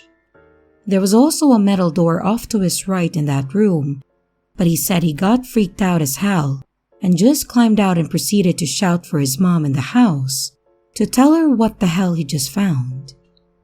Now, this is where it gets really strange. His mom comes out to confront him, obviously since he was screaming in a panic and then shouting for her. And once she finds him, he told me that he started to tell her exactly what happened, like how he tripped over the basement carpet and saw the weird trap door and everything else that he saw. Now mind you, it was just him and his mom at home at that time. The dad was overseas on business work, and the mom started to get all wide-eyed and said, "We need to go right now, we have to go."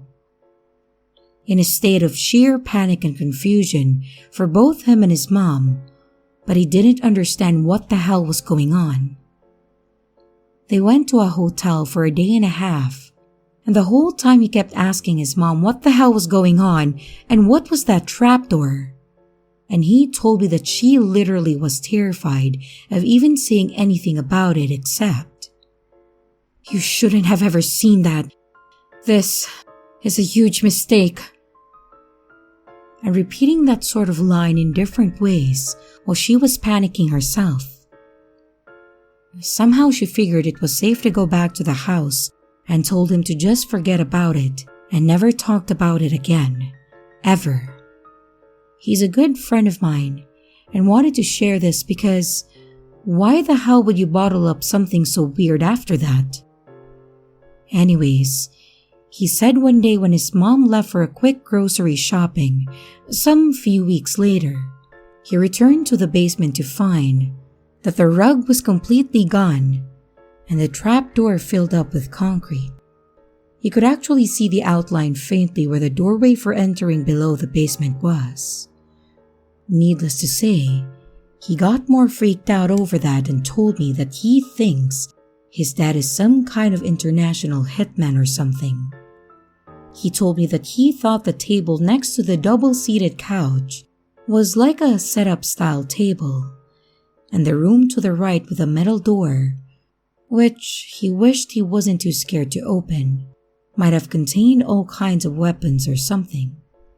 I don't know what the hell to think, what the purpose of the room below the basement was served for, but needless to say, it definitely gave me and him goosebumps talking about it, and let alone typing this whole story out.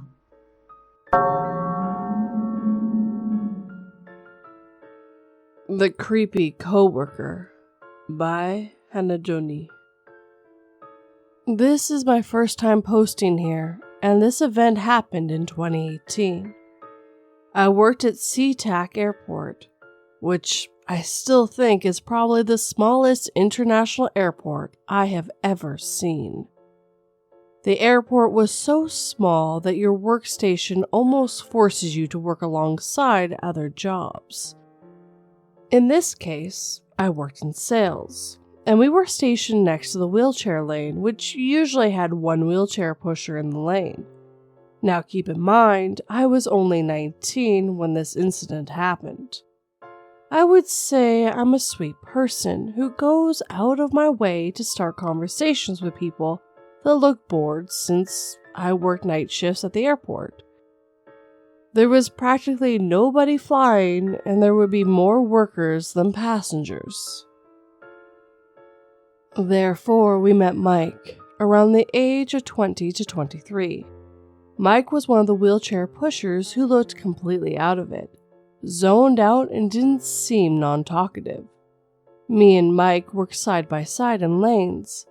He usually come to give the person in the wheelchair lane a lunch break, and then proceed to go back to pushing people in wheelchairs throughout the airport.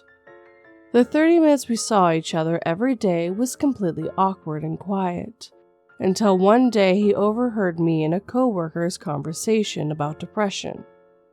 He propped up in his chair and goes, "Yeah, I agree with your depression sucks." That's when I realized, oh man, the kid doesn't just look depressed, but he probably is. Now, I don't know how that small interaction changed our perspective on Mike. He would join our conversations and even went out of his way to say hello and give us a hug while he finds us throughout the airport. One day, my lead suggested me and Mike should go out for tacos since we both kept complaining how nothing was open late at night, and we were always hungry. Now, we've known Mike for almost a month now, and his depression-filled body started filling with joy every time we would find out we were stationed next to each other. At this rate, we were laughing it off, saying no way. It would be too weird if we went alone together. I was currently single and was no way attracted or interested in Mike like that. He then looked at me and said, "I actually know this amazing Mexican spot that's nearby if you are actually really hungry. They serve the best fish tacos." Now, knowing the fat ass I am, I didn't decline. I loved eating late at night, and Mike never gave me strange danger vibes. I agreed, because I don't see the harm in going out to get tacos before I sleep. We exchanged our numbers, and I head home before him since I clocked out an hour before he does. Now, when I arrived home, I was getting dressed to go eat out, and the plan was just to meet up at the spot since the Mexican spot ended up being only 5 minutes away from my house. I get a text from Mike saying he wanted to pick me up. I kept refusing because I just finally got my driver's license and the place was only 5 minutes away from my home. After almost 40 minutes of us insisting how we were going to get there, I finally gave in to have him pick me up, which I would later regret. Now, I was a big girl, like we're in the 200 zone, compared to Mike, who was very thin and short, so I wasn't worried if he attempted anything with me. I told him to pick me up along the street down because I didn't really want him to know where I exactly lived just yet. His beat-up trash Toyota pulled up, and we headed to the Mexican spot. We got our food, and it was amazing that we went for seconds. We have a good talk watching the soap opera on TV.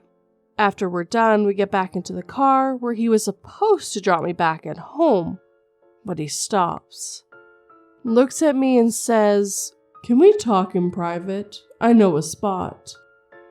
I kindly refused and told him it's already 2 a.m. and we should get back home, and he says, "I know it's late, but I just have a lot going on in my life and you're the only person that really hung out with me like this." The kind of idiot I am, I said sure.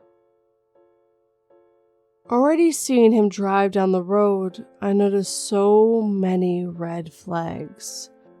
As the streetlights started disappearing more, his mood and tone started to change. A complete difference in the atmosphere around Mike emerges. He starts telling me, "I sure do hate the society about women nowadays. They all seem to have this stupid standard. I hate them. I hate them." And I'm like, did I just find a woman hater? Mike never seemed like a gay guy to me. He just started to seem every time he attempted to talk to women, they blatantly reject him. And me, a woman, is now a dummy he's projecting all his female hate talk to. I was actually too stunned to speak because he became a whole different person during that drive. We arrived at an abandoned skate park in the middle of God knows where. He tells me to get out. I listened. And here we are at 2 a.m. sitting on cold concrete in freezing temperatures. He goes on, he tells me how he hates women and how he would lie to his passengers he takes on his wheelchairs, and tells them that he's from the UK and speaks in a British accent. I was so overwhelmed. Like, what the F was happening right now? He then talks to me in a British accent from there on. How he would give his life up for God, and God was the only thing keeping him chained down. He looked me dead in the eyes and says, God would want me to castrate myself since he doesn't want me touching or being near female creatures for my safety. I was completely quiet for the whole time, confused, questioning myself how much of a fool I was to even think that I thought this guy liked me. I was completely wrong. After 30 minutes, I was getting cold since this female creature I was anemic. I told him I would like to go home now, and he says, no, and proceeds to talk in a British accent about how God is coming to rescue him. I felt like I was living in a movie because I can't believe what was even happening. After he noticed I started shaking my leg, he then says, I guess we can proceed back to the car. We get back to his car and a miracle happens. My Asian mother calls me. I was expecting her to scream at me, asking me where I was and to come home like she usually does. But this time, she says in a calm voice, where are you? In Vietnamese. And I tell her I'm out getting food with a coworker, and she says, okay, have fun, and hangs up. Again, in disbelief that she didn't care where I was at almost 3 a.m., for the first time, I lie and say, what? Oh, you want me to come home? Oh, okay, I'll start heading home soon, and pretend to hang up the phone. I look at Mike and say sorry, my mom wants me home now. He punches his wheel and sighs annoyingly loud, which gave me a jump scare for a moment, and he just starts his car and just sits there in silence, annoyed, grinning the whole time. He eventually starts driving, pulling out his phone and literally throws it at me. Open it, he says, already exhausted and still not believing everything that was happening. My eyes grew fixated at over 100 notes on his phone. What is this? I asked. He said it's songs and poems he's wrote. He looks at me and says, go ahead, pick one. I don't quite remember what the notes said. The only key words I saw was betrayal and women that stood out. He goes, that one. Would you like for me to sing it to you? I straight up said no, but he continued to sing it for me, and the worst part is, he sang it in a British accent. The whole drive was him singing to me in a British accent, how God's plan is to stray him from the human race so he can overcome himself. I was zoned out the whole car trip. It all didn't feel real. My sense of danger getting lower due to how exhausted I was, and how I was listening to how this man wanted to eradicate the female species off the face of the earth, and how our judgment day was coming. He dropped me off on my street, and had the audacity to say, I had such a lovely time with you, darling. I slammed his door shut and ran down the street before he had a chance to start up his car. After the incident, I ignored his messages, which he texted me 2 pages long on how sorry and how he believed God was here to put us together. How my Asianness was the only thing holding him back to committing real love to me. I stood in the back of my station to avoid talking to him. He would follow me back into my break room, and thankfully, my manager was there and yelled at him to piss off before he called security. He later got the hint that I was not interested, but continued to stare down every second he was in the same station with me. Thankfully, during that time I found a second job and my whole schedule was changed, and I never had to see him at work again. I saw him at the Target once, but quickly went back to my car before he had a chance to walk up to me. I later found out Mike was living on one of my lesbian coworkers' couches. I told her everything he said and did, and she was completely shocked. She never saw Mike like that. He was just very quiet and would crack a joke here and there. I advised her she should keep an eye on him. She thanked me for the relay of all the information, and eventually he was forced to move out later in the month. So, Mike, darling, let's never ever meet again.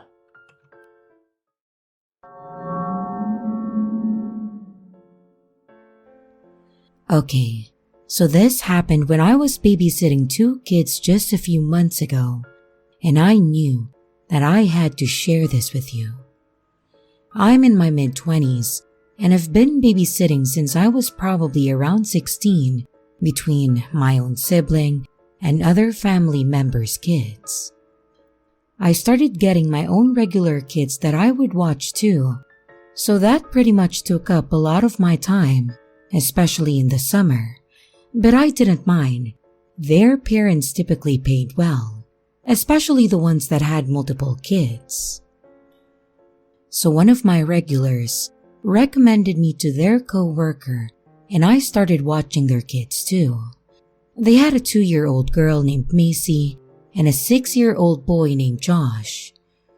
Macy was still just a baby, so when I did watch her, she was typically sleeping. If they were gone for longer periods of time, they offered to take her with them, but she was actually a pretty happy baby compared to the others that I've watched. So I didn't mind watching her. And Josh was a good kid too.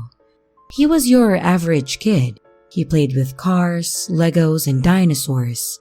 His favorite food was macaroni and cheese, and he hated bedtime, but always crashed immediately.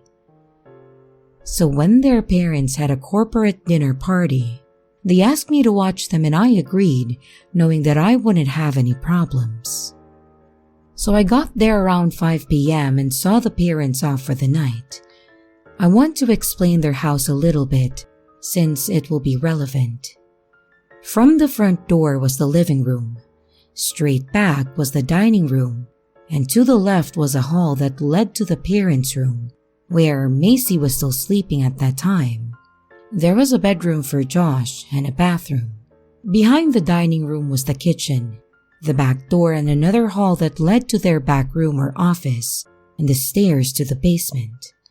The basement had been turned into a huge play area for Josh.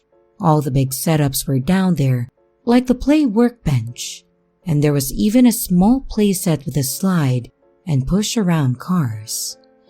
I know, if I was a kid, I would have a blast. So, there's the setup of the house. When I went over there that night, I was handed Macy as she was still awake, and Josh had been in his room playing. I said hi to Josh and then went back to the living room with Macy. After some time, Macy fell asleep, so I brought her to her parents' room. Josh was still in his room playing, but he had started getting loud and I didn't want him to wake her up, so I asked him to come play in the living room or downstairs. He had no qualms with playing downstairs, so off he went. They also had dinner already, so I was sitting in the dining room eating what I brought. I got carried away doing something on my phone, so I had been sitting there for a while. But then I heard laughing coming from the direction of one of the bedrooms. I was curious because I know I asked Josh to play downstairs, and I also never saw him walk by. I went to his room to see what he was doing, and he was nowhere in there. I checked in his closet, under his bed, under the blankets, and even in his toy chest, and he was nowhere to be found. I was a little worried that he may have been in the room with Macy, so I went into the room, and she was still fast asleep. I didn't want to snoop through the parents' stuff, so when I did a quick glance over the room and I didn't see him, I closed the door and went to check his room one more time and still didn't see him. Then, I heard a thump coming from downstairs where I thought he was, so I went down to check. There were some toys sprawled around like he had been down there playing, but I still didn't see him. From there, I called out for Josh, starting to get slightly worried that I hadn't seen him. When I didn't get a response, I went back upstairs and checked the back door just in case, but it was still locked. Josh knew he wasn't allowed to go outside alone, and I don't think he would have been able to reach the deadbolt enough to unlock it, so I didn't think he went outside. Just in case though, I went to the front door to check it too, and it was also locked. I turned around to an empty living room, and at that point, I wasn't worried about waking Macy up, and I hollered out for Josh again, this time with a bit more of a serious tone. When I heard another laugh coming from the rooms, I went back to his room and still, it was empty. Now, I was starting to freak out. Josh wasn't the type to play little pranks like this, so I was confused and frustrated. Like, how was I able to clearly hear his laugh in his room? I went back to the dining room to grab my phone, ready to call his parents to be honest, to ask if he hid anywhere to give me some kind of idea, but my phone was also gone. So after searching the dining room, I went to the living room and I didn't find it. I thought, maybe I took it with me. So I checked the basement and the rooms one more time. Nothing. At this point, I had entered the rooms 3 times and the basement twice. So my last option was their home phone. I know, this had to be the only family that I've worked for that still had one. They joked about it because it was cheaper for them to get the phone with cable than cable alone. It was hanging in the dining room over by the closet, so I walked over it. I called my phone and I started hearing my ringtone nearly behind me. I turned around to see Josh sitting at the table holding my phone. While I was relieved to see both the kid and my phone, I was also confused as to where he had been. From the position of the phone, I would have been able to see him come out of the bedroom hallway or the kitchen. I would have heard him pull out the chair and sit on it, but yet, I saw and heard nothing. I tried approaching it in a friendly way and asked him where he had been, and he just started laughing and handed me my phone. I tried being more exact and asked him if he was in his bedroom or his parents' room. He shook his head no. I asked him if he was in the basement. He said no, and same with the living room. He just said no and laughed. I just let it go because I didn't want to shake up this poor kid, but I did ask him to watch some TV with me in the living room. That way, I could keep an eye on the little Houdini. From then on, when I watched them, I didn't have another disappearing act, but if I didn't have a hold on my phone, it would just disappear and I would either find it somewhere that I wouldn't have left it, or Josh would find it. And I know it may be asked, but no, Josh wasn't taking my phone. Again, he didn't do that. And when I mean have a hold of it, I mean physically in my hand. If the last place I had it was in my pocket, it would end up somewhere else. If I left it in my purse or even my car, I would find it elsewhere. I don't know if this kid or my phone was able to break the matrix or what, but it's never been a dull moment since then when I have to watch them. If anything else significant happens, I'll be sure to update you.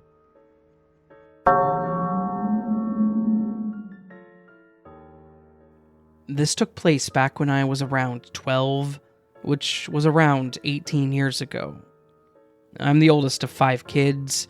My mom and dad had 4 kids, and when they divorced, my dad remarried and they had 1 kid together with his new wife, our stepmom. We were lucky enough to have to deal with that wonderful custody BS of our weekends and holidays being split up. We missed out on a lot of parties and events if they fell on my dad's time, so I think we all had a bit of animosity towards my dad's new family. Now, once we got over there, we did have fun though. We had our own rooms and toys and we did things together, but it still wasn't fully a home. I'm sure those that have been through this will completely understand what I mean by that. During the summer, it was even more divided where we would spend 2 weeks at my dad's and then 2 weeks back home. It was during the summer when this event took place. My little sister, Andy, who was 2 years younger than me, always had the hardest time leaving for my dad's. So she had a small meltdown when we left and pouted a bit when we got there. The first day went all right. We went to the pool and then the movies later that night. Andy seemed to be doing better at this point and was acting as she normally did at home. The rest of the week seemed to be fine too. It was the next week that things seemed to get a little weird. We still had fun at the pool, at home, and anywhere else that we went, but when it came to her talking or making decisions, she seemed very dull. She never made a solid decision. Like with lunch, she would just agree with somebody else. She just followed me around and did whatever I did or my brothers and sisters wanted to. It was unusual because we actually had bikes there and she loved riding hers, but if someone didn't suggest that we ride them, she didn't bring it up. I just thought maybe she was getting homesick, so I didn't push it or anything like that. Until the day before we were supposed to be going back home. It was a Friday, so my dad had already left to go to work.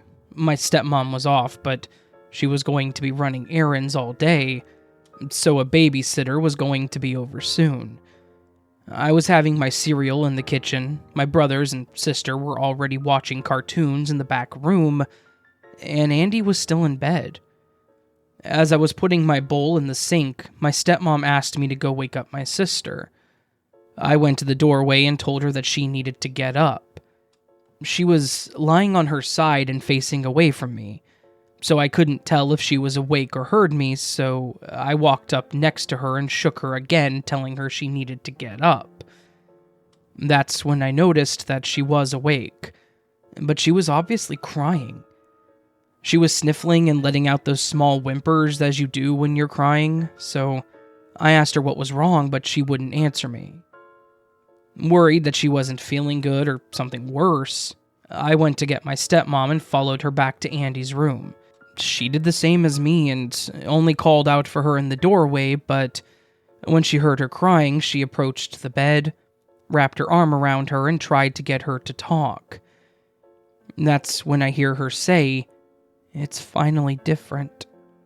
She tried to get her to further explain and sit up, so she finally turned around and she was sitting on the bed with her legs crossed. After she took a few deep breaths, she finally said, "Every day has been the same, and today it finally changed. I was stuck and I didn't know how to get out." She then had the most terrified look on her face and started crying again uncontrollably.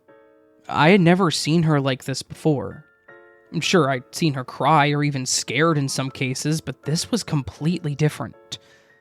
She looked like she had been fighting for her life and was trying to figure out where she was, maybe. It actually scared me and made me cry a bit, so I had to leave the room.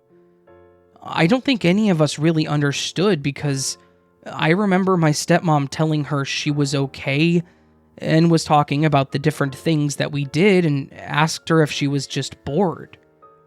This was when she nearly gave a play-by-play of the day that we rode our bikes and found a frog, which was about a week ago. She mentioned how she was up first, she had a bowl of cereal, I woke up next and we joked because we had Lucky Charms and she saved one of each marshmallow for her last bite. And then we both said the little rhyme. We watched TV and she explained the exact episode.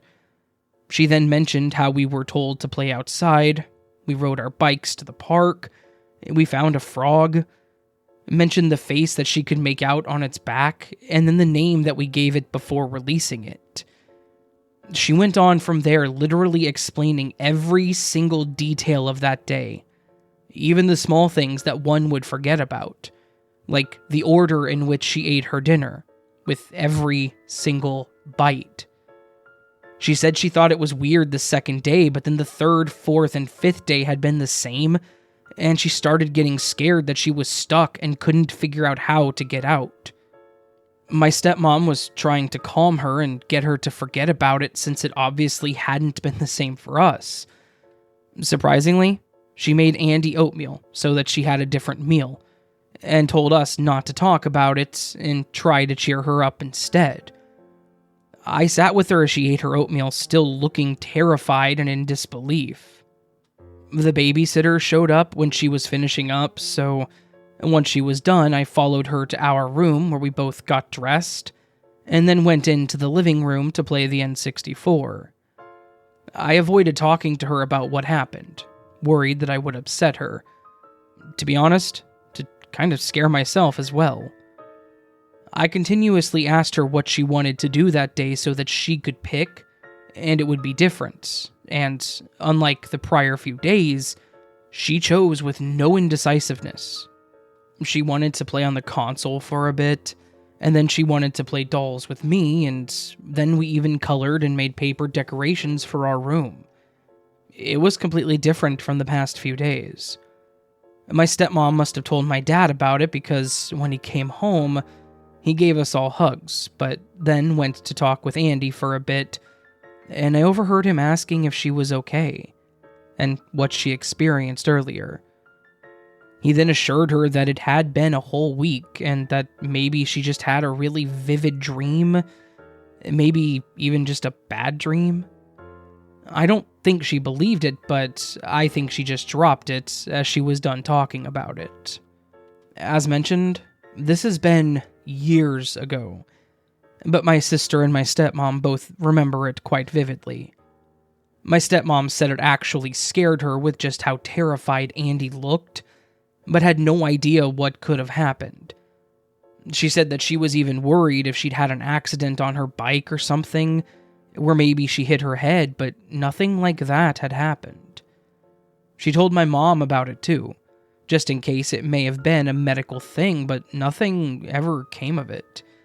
As for Andy, she still talks about it on occasion, but she has to be in a really good mood or even busy to keep her mind preoccupied, because it still terrifies her to the point that she nearly has a panic attack.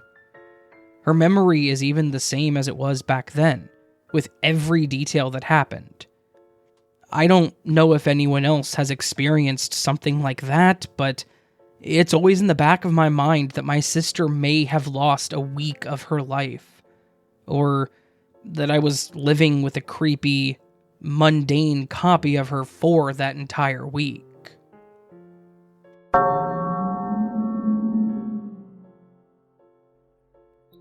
So, I have a cousin named Mary that I have always thought of as a bit odd.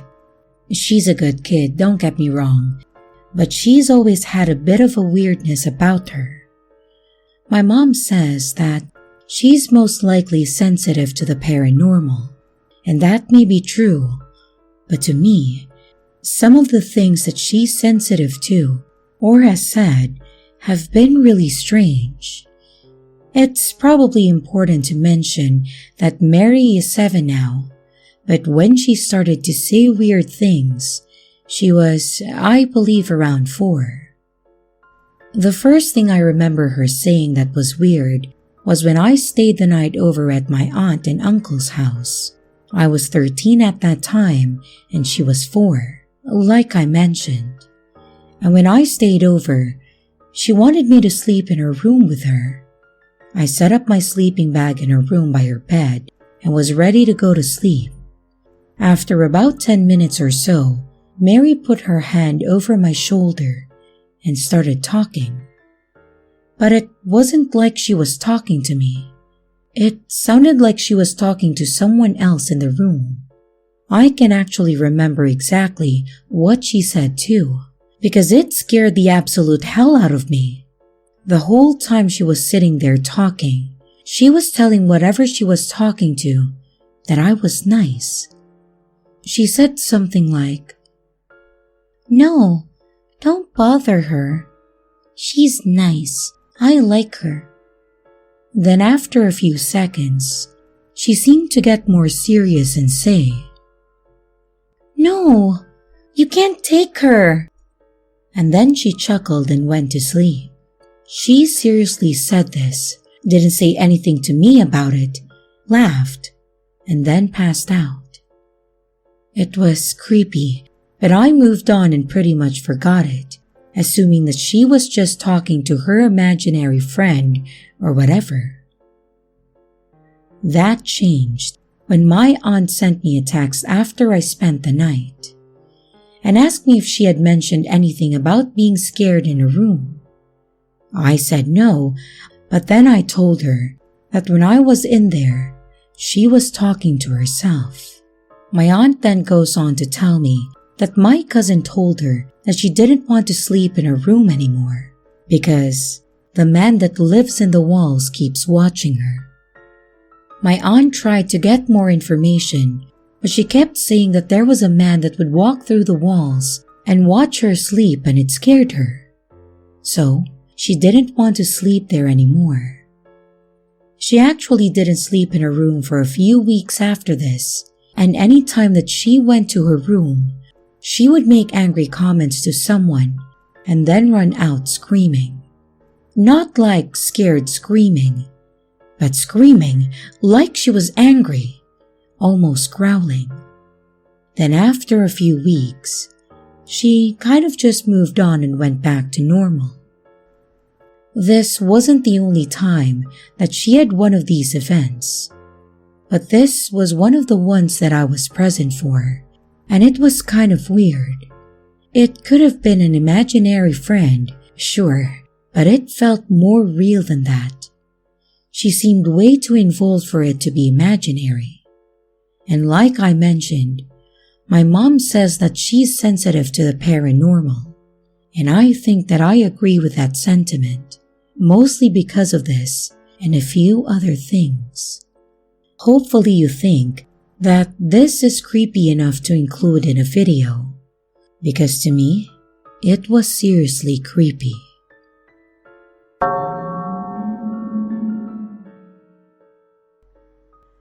I have a nephew that lives with his grandparents, so my parents. Unfortunately, my sister and her boyfriend are not the best of parents, and they pretty much abandoned him and just left the state. We have no idea where they are, and to be honest, it really doesn't matter. He's happy with his grandparents, and they get to go be high 24/7 in another state. So, my parents get to go through the joys of raising a young boy again, and he gets better parents. It's probably important to mention for this story that he's 5 years old, and he's a very creative little kid, like most 5-year-old boys are. He likes to play with trucks and cars and dinosaurs, but that's about as far as his creativity really goes. He's way too young to understand the ways of the world or have any knowledge of the things that he's mentioned to my grandparents, which is where the story comes in. The other day, my father was watching a story about the Iraq War. He said it was some documentary about the war, and they were talking to soldiers that had PTSD. It wasn't a graphic documentary, and it was more focused on the people that fought over there than the actual war itself. So my dad didn't have any issue with my nephew watching it, mostly because he wasn't likely to understand any of what was going on. My dad said that they were showing flyovers of the desert, and my nephew randomly started crying, like sobbing crying. He paused the show and asked him what was wrong. But my nephew kept saying that he didn't really want to talk about it. This was such an odd behavior for him, as he's a very verbal kid and he's literally never said, "I don't want to talk about it," about anything. He got up and then knelt down in front of my nephew, asking him why he was crying and trying to calm him as best as he could, just trying to figure out what exactly was causing him so much distress. And after a while, my nephew finally started opening up about what was upsetting him. He looked at my grandpa dead in the eyes and said, "The place they showed on TV, that's where I died." Obviously, my dad was so confused, but he pressed for a little more information. My nephew said, "It was in the deserts. I got shot, and I saw my brother get shot too. He was bleeding, and when I tried to go over to help him, I got shot. It hurt. I was really sad. I was crying and looking at my brother, and then I started to feel really cold, and I fell asleep." After he said this, he started crying again, like to the point of sobbing. My dad tried to hug him and tell him that it was okay, and he was trying to tell him that he was just dreaming or that it wasn't real. But my nephew wasn't having it. After he finally calmed down, my dad decided not to watch the rest of the documentary. He told me all about this, and we discussed what we thought it was, if he had just seen something and was influenced by it. My dad doesn't like to think about the paranormal. That's more my thing, but I explained to him that this genuinely sounded like a past life experience. I told him all about how I'd read about kids remembering their past lives, and that my nephew was more likely recounting how he died, because he was reminded by the show. I thought the story was sad, honestly, and my dad agreed, but decided that he wouldn't watch anything like this around him anymore. Obviously, I'm open to other interpretations, but I feel like past life experience is the likeliest possibility.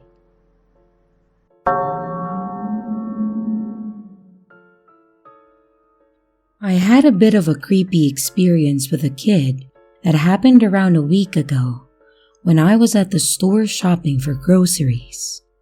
I was out taking some time to myself and just trying to pick up stuff for the week's dinner. I was browsing through the produce, trying to come to a decision on what I want, when I felt a slight tug on my pants, like someone was trying to get my attention. I turned to look, and sure enough, there's some random little boy just standing there and staring at me with puppy dog eyes. I looked down and kind of smiled, and then looked around to see if I could see his parents. But strangely enough, there weren't any adults around. I immediately went into protective dad mode, thinking that this kid got lost in the store, and I was going to have to help him find his parents. I knelt down and I said hi to him, and I asked him where his mom and dad were. He stared at me with a blank expression for several seconds, and then changed into a big smile. He then said, "I knew you were here. I could smell you." I was a bit confused. I didn't think that I smelled bad or anything, but the other part of that was trying to figure out what he meant by knowing that I specifically was here. I asked him if I knew him, and he just held that smile while staring at me. I asked him where his parents were, and he just slowly turned his head toward the main aisle. I looked up, and sure enough, there was a man and a woman walking toward me. The woman grabbed his hand and was apologizing profusely and saying that she was sorry if he was bothering me. I told her it was okay, that my boy was about his same age, so I knew how they can get in public. We talked for a few seconds about kids, both being parents and whatnot, and the whole time, her kid was just staring straight at me with a terrifying smile. After a few moments, they started to walk away, and I told them to have a good day and the other basic pleasantries. And as they walked away, he looked at me and said, "I hope I smell you again soon," and then just kept on walking with them, like that wasn't the weirdest thing that he could have said.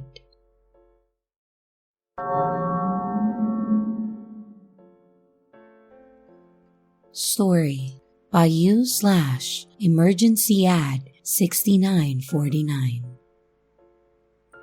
When I was in high school, I was like 16. I had a friend named Lisa and a second friend named Zoe.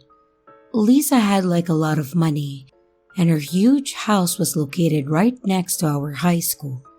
So, every time we had a break or anything, the three of us would go there, and we would also have a lot of sleepovers at her house. It was this huge rich people house, so it was awesome to stay there. So one day, we decided to stay the night there, the three of us, plus Lisa's little sister Anna, and their mother was gone for the night. We decided to put on some pajamas and watch scary movies for hours. Anna went to bed before us three, and we just stayed in the living room watching TV. At one point, the alarm goes on. It happens sometimes, so Lisa just go turn it off and that was it. But then, like 10 minutes later, the alarm goes on again, and it scared us because it's not supposed to. Technically, the alarm was made to ring only when humans come by, because the house was located in the middle of the forest, so we all knew that sometimes animals would come by the house, which actually happened before. So when the alarm was installed, it was calibrated for humans only, and it was the second time it rang. We started to get a little bit scared, so we went upstairs, opened the windows to look at the garden all around the house, and nothing. We even went back on the balcony in the middle of the night, but nothing. I was alone on the balcony at some point, and the alarm went on again, and the automatic lights around the swimming pool turned on. That meant something was around the pool, and I was just above it. I got so scared, I got on my knees and stayed there until my friend deactivated the alarm and the lights, and then I ran inside the house. At this point, we were really scared and started thinking about what it could be. If it has to be any human, all our lights were on, so they knew where we were. We turned all the lights off, and all four of us went hiding downstairs in the kitchen without our phones. I don't even know why not even one of us thought about taking at least one phone. So we were there, lights off, scared in a huge house with windows everywhere we could look. The alarm went berserk again. Anna screamed. Lisa took her with her, reassuring her while walking to shut the alarm off, like turn it off once and for all. So I was in the kitchen with Zoe only, and we were just looking all around us. At some point, we heard footsteps right beside us, like right on the other side of the wall in the garden. It was fast, not scared, just fast, like that person knew where they were going. So we just freezed, waiting in the dark, and jumped when someone, it was obvious, walked by the door or window right in front of us. He had a light, but it was another light that allowed us to see a silhouette. So there were at least two running around the house for about at least 20 to 30 minutes. A little detail, like I said, the door was a window door, but there were blinds on it, and of course, they were not closed. We were still not moving, and the girls upstairs were so scared that they stayed there. At least, it's what they told us. Suddenly, one voice, then a second one. I wasn't able to understand anything, but I heard it. And Zoe and I were blinded by a sudden light right at our faces. We were literally not able to move, scream, talk. Not anything we could have done was possible. We were just frozen in fear. The light stayed there.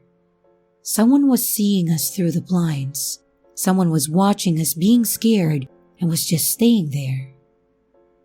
Suddenly, we heard a hard sound on the front door, which was closed, and Zoe didn't move at all, but I don't know what took me.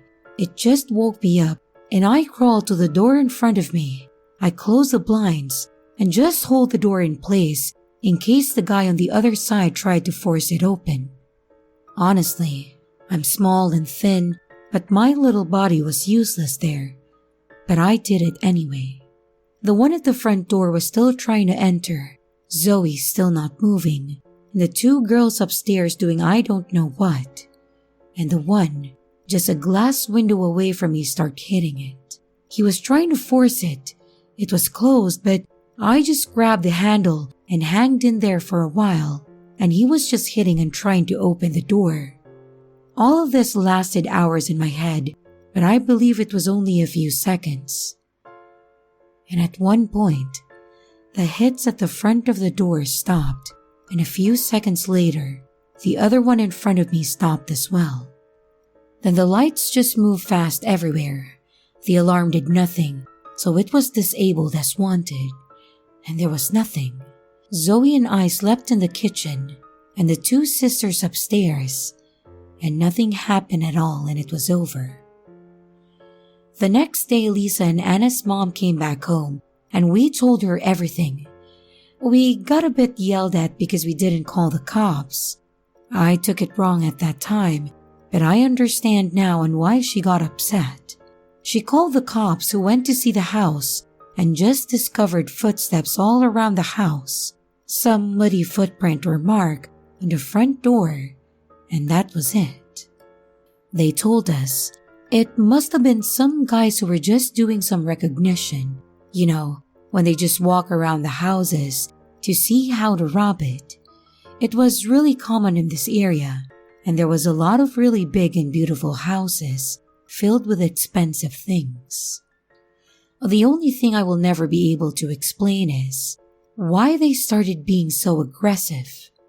Originally, they were just walking around the house, but I think that if they were trying to see something or just looking things up, they would have left it when they realized that we were inside, or at least left when that guy saw us in the kitchen.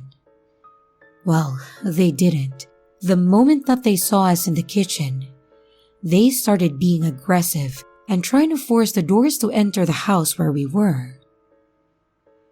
I don't know if they really wanted to rob the house. I will never. And honestly, I don't want to know. I didn't spend any more nights at this house. I got so scared that they will come back again that I couldn't sleep there. Lisa got a bit mad, like she didn't understand, but from what she told Zoe and I, she didn't see them, and she just stayed upstairs with her sister.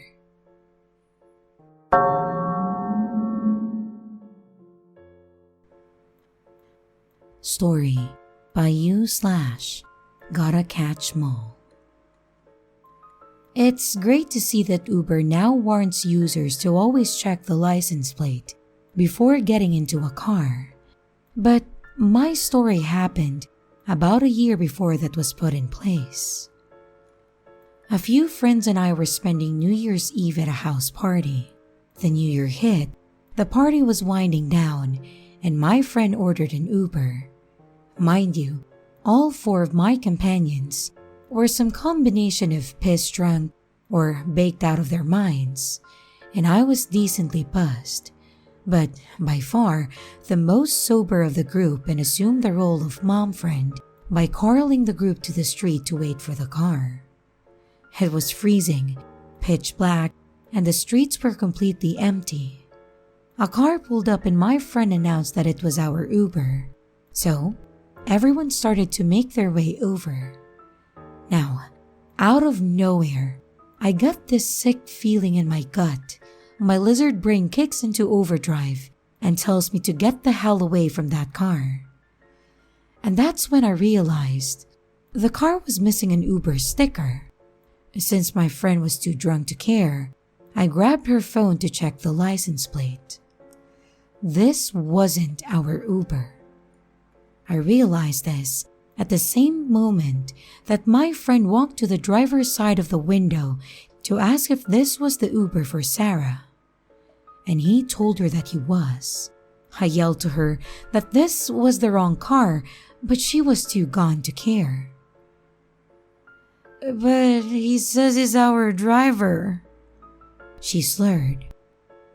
I channeled my inner camp counselor and yelled to her that this was not our driver and that the car had the wrong license plate. Instead of walking away from the car, she asked him why the license plate was different if he was here for Sarah. And I shit you not, this weirdo tells her that he put the wrong license plate on the car this morning, and she was so drunk that she believed him and almost opened the door to get inside. I yell at her to get the hell away from the car right now because that is not our driver. Finally, she starts to walk away, but the driver grabs her arm and tries to force her in. The next friend to Sarah pulls her away, but the guy looked visibly unhinged at this point and ordered her to get in the car. The first thing that I could think to do was to take my phone out, start filming the car, and yell, "Hey, I'm filming you." This got his attention, and he was down the street before I could say another word, and not a second later, our real Uber pulls up. We were all spooked, but they were drunk, tired, and ready to let it go to keep the good vibe going. And all I could think of was some drunk girl leaving a party alone and forgetting to check the license plate.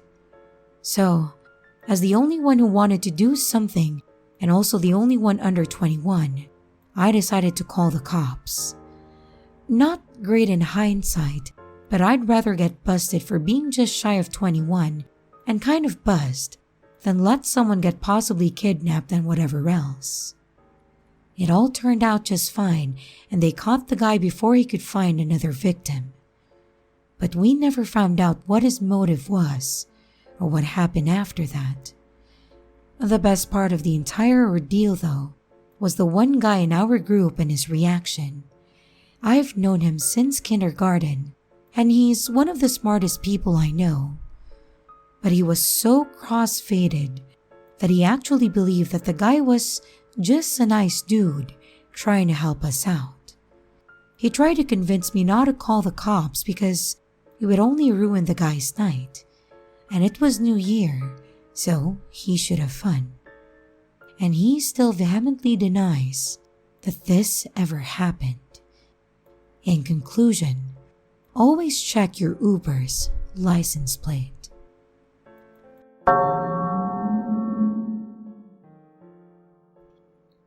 Story by you/Bafo Metaphor.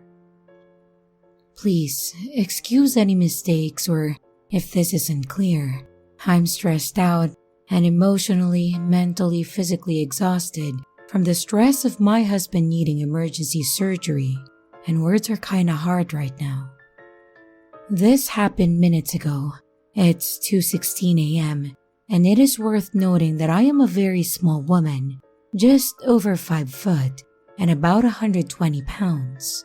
It's also worth noting, people frequently think that I'm in my teens, despite being much older than that. My husband, P, is in the ER right now, waiting to be transferred to a hospital. He called me and asked if I could pick him up, as they didn't know when his room would be available. I parked my car out front of our house in the street. No driveway nor garages in this neighborhood. So I just walked out with my purse and keys and got in and then realized, oh, I forgot P's cigarettes. I bet he'll want them. So I locked the car and went in to grab them. Upon returning to my car, I saw a light coming up the street towards me, kind of slowly, and got this immediate thought of, get in and lock the door and don't move. So I did just that.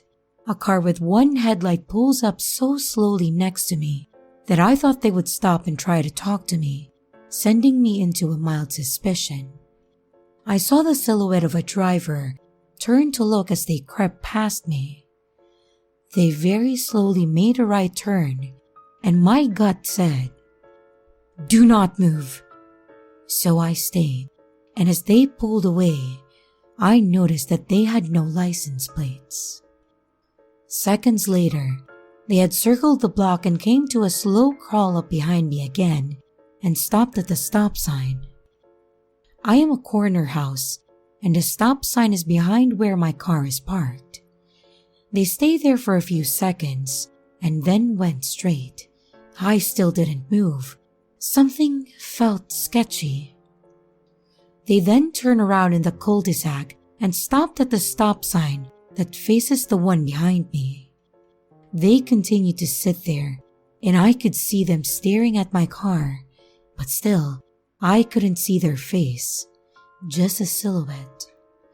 I decided to call my husband, and he, sounding much more awake now, told me to get out and run, get in the house and lock the deadbolt, and get the pistol. I started to open my driver's side door, and the car pulled forward a little faster than before. I pulled the door closed and locked again and told P what happened. He told me not to hang up and to get my ass in that house stat. I climbed over the console and got out of the passenger side door, and then I ran up to the door, fumbling my keys in the lock, but I managed to get it open. The car with the missing headlight was creeping ever so gingerly toward my house, but I got inside and locked the door. I looked out the window to the side of the door and saw them speed out of there. They didn't come back as far as I could tell, but I had the curtains drawn so I'm not positive. I got the feeling that they were waiting for me to drive away so that they could break in. Or maybe so they could follow me? Or perhaps I'm just paranoid and they were just lost. But my gut feels that they weren't innocently looking for something.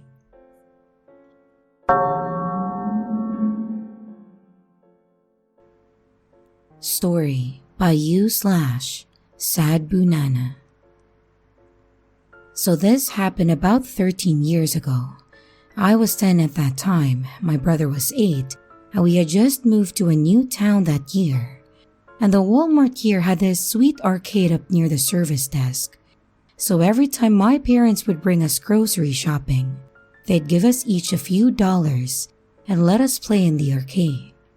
The town had an incredibly low crime rate, and the arcade is at the front of the store where dozens of people are checking out. So what could possibly go wrong? My brother is playing the claw machine while I'm standing on the side of the machine, trying to help him angle a claw perfectly above a stuffed animal that he's trying to get. But suddenly, this random hillbilly walks up to the claw machine next to us, inserts a quarter, and begins moving the claw around. But for most of this time, he's making eye contact with my brother and smiling, not even watching the game. He's not talking to us, just staring and smiling. He has a long, thin brown and silver hair, pulled back in a loose ponytail at the base of his skull, and a camo trucker hat and a long scraggly beard. I remember vividly the way he smelled: stale beer, ashtray, and something that smelled like a sweet yet sour dirt or fungus. He tried making small talk with my brother and I, who were raised to be aware of strangers, but still be polite. Eventually, we got bored of the game that we were playing, and I ushered my brother to follow me to a new game, which was located on the opposite side of the arcade. A few seconds later, the man follows us, stationing himself once again at the claw machine next to us. At some point, an overweight lady walks in and says to the hillbilly, "What are you doing to these little kids?" and snickers at me. He replies, "I'm trying to win them some stuffed animals." And she then begins playing the claw on the other side of us, so that my brother and I are sandwiched between these two strange hillbillies. His comment comes across as weird to me, because previously, I thought he was maybe trying to win something for his kids, but this entire time, he'd just been following my brother and I from game to game, trying to win us toys. This has been going on for maybe 20 minutes at this point. They've followed us to several different machines and spend a lot of money each time that my brother and I switch machines. They would follow us. The hillbilly says to the lady, "I'm out of money. You got any?" She says, "Nah, I'm broke too." And my brother says, "I have $1 still." Now, this is the part that really scared me. I remember listening to these two talk about some weird things with us, asking if I have a boyfriend, asking where we go to school, where our parents work, and asking if we've ever done drugs and etc. But when my brother said that he had $1, she responded with the most terrifying thing that I'd heard from them yet. The woman suddenly burst out, "Well, shit, then give it to him, boy." Her face was red, and the tone in which she shouted was so ear-piercing and gut-wrenching that I could feel the blood drain from my face. My brother looked like he was about to cry, and he hands her the $1. And her face lights up. She laughs it off, almost like she's trying to make it seem like she was joking when she just yelled at us. My father walks up a couple minutes later, and as I turn to tell him that these people have spent close to $15 to win toys for us, they leave hurriedly before he gets a good look at them. My dad is livid. He takes us up to the front desk and tells them what I told him. They make an announcement on the intercom to keep an eye out for these people and to report if they see them. Then they call the police. I don't actually remember this part or much of anything after my father arrives, but this is what he told me. They never did find the couple. The police reviewed security cameras, but it was too blurry to make out any physical details. And they told my parents that the couple left the store immediately after my father showed up, without any groceries.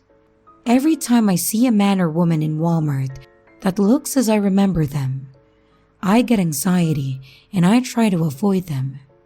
So, to the hillbilly couple lurking in Walmart, I hope to never, ever meet you again.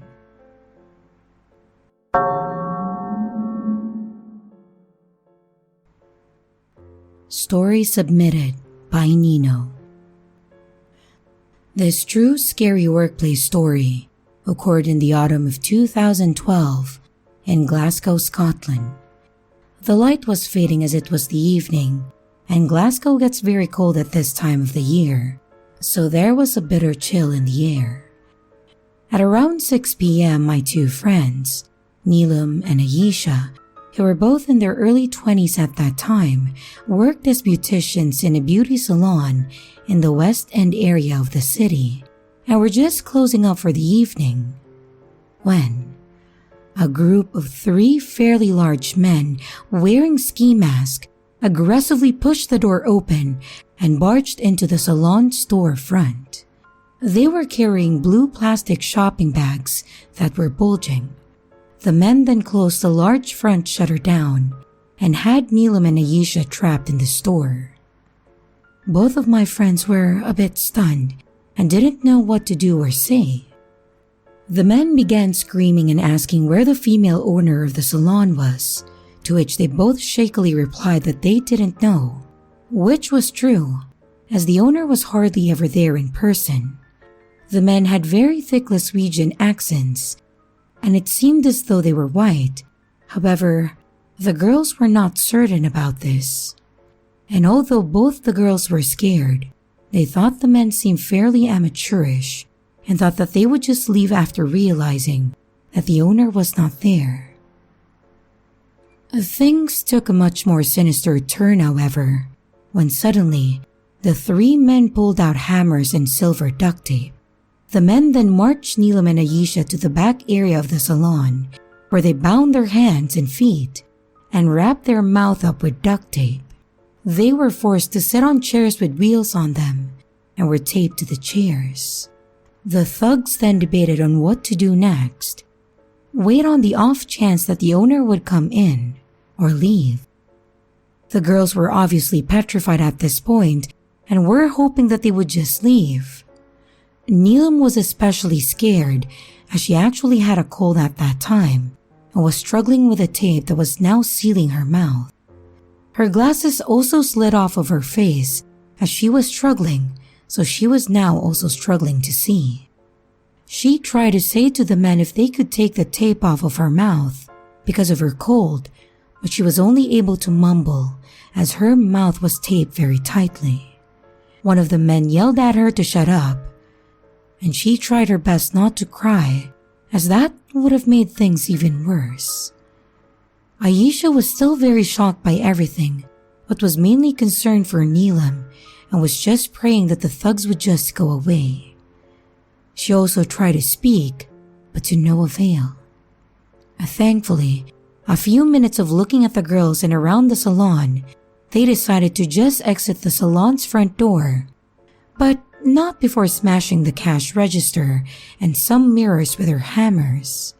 They also threw some of the salon's equipment across the store. Surprisingly, the men didn't actually steal anything from the store. They then left the salon and left Neelam and Ayesha taped up and gagged out back. The girls struggled for quite a while to free themselves from the tape, but Ayesha moved her chair towards some hairdressing equipment and eventually managed to use a pair of scissors to free her hands and feet and then remove the duct tape from her and Neelam's mouth. As soon as Neelam was freed, they called the police. The police finally arrived and gave the girls some blankets and took them to ask questions. The whole incident only lasted for about 20 minutes, although it felt much, much longer. Thankfully, the girls were not hurt.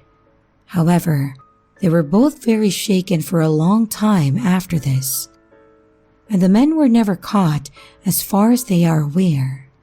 Both Neelam and Ayesha attended identified lineups. However, they could never say if any of the men they saw were any of the thugs because the trio had ski masks on. Both Neelam and Ayesha are of South Asian, Pakistani ancestry, and Ayesha did think one of the men did say something in Urdu at one point, but was not 100% sure. Both of my friends quit the salon immediately following this and got jobs elsewhere and are both doing extremely well now and have put this awful incident behind them. They never did find out what those men wanted with the owner, and they are grateful that she wasn't there, as things could have been much, much worse. They of course had their suspicions about the owner after this horrible incident, but they were both just thankful to be okay and away from that salon forever. And now, they are both doing very well and are happy with their lives. Hello everyone, it's your creepy sister here. Thank you so much for watching the video. I really appreciate each and every one of you. But I would also like to thank my amazing patrons, my top tippers, and my dearest channel members. Thank you very, very much. I really appreciate it with all of my heart. If you want to support the channel further, you could also choose to become a patron, a tipper, or a channel member. But remember, it's appreciated, but never a requirement. I would also like to announce that we have merch now. The link is in the description of the video, along with all my other social media links, like my Discord server, Twitter, Instagram, and others. You can connect with me and send your stories there. And don't forget to like and subscribe if you haven't yet, and comments are highly appreciated. And remember, your fear feeds me.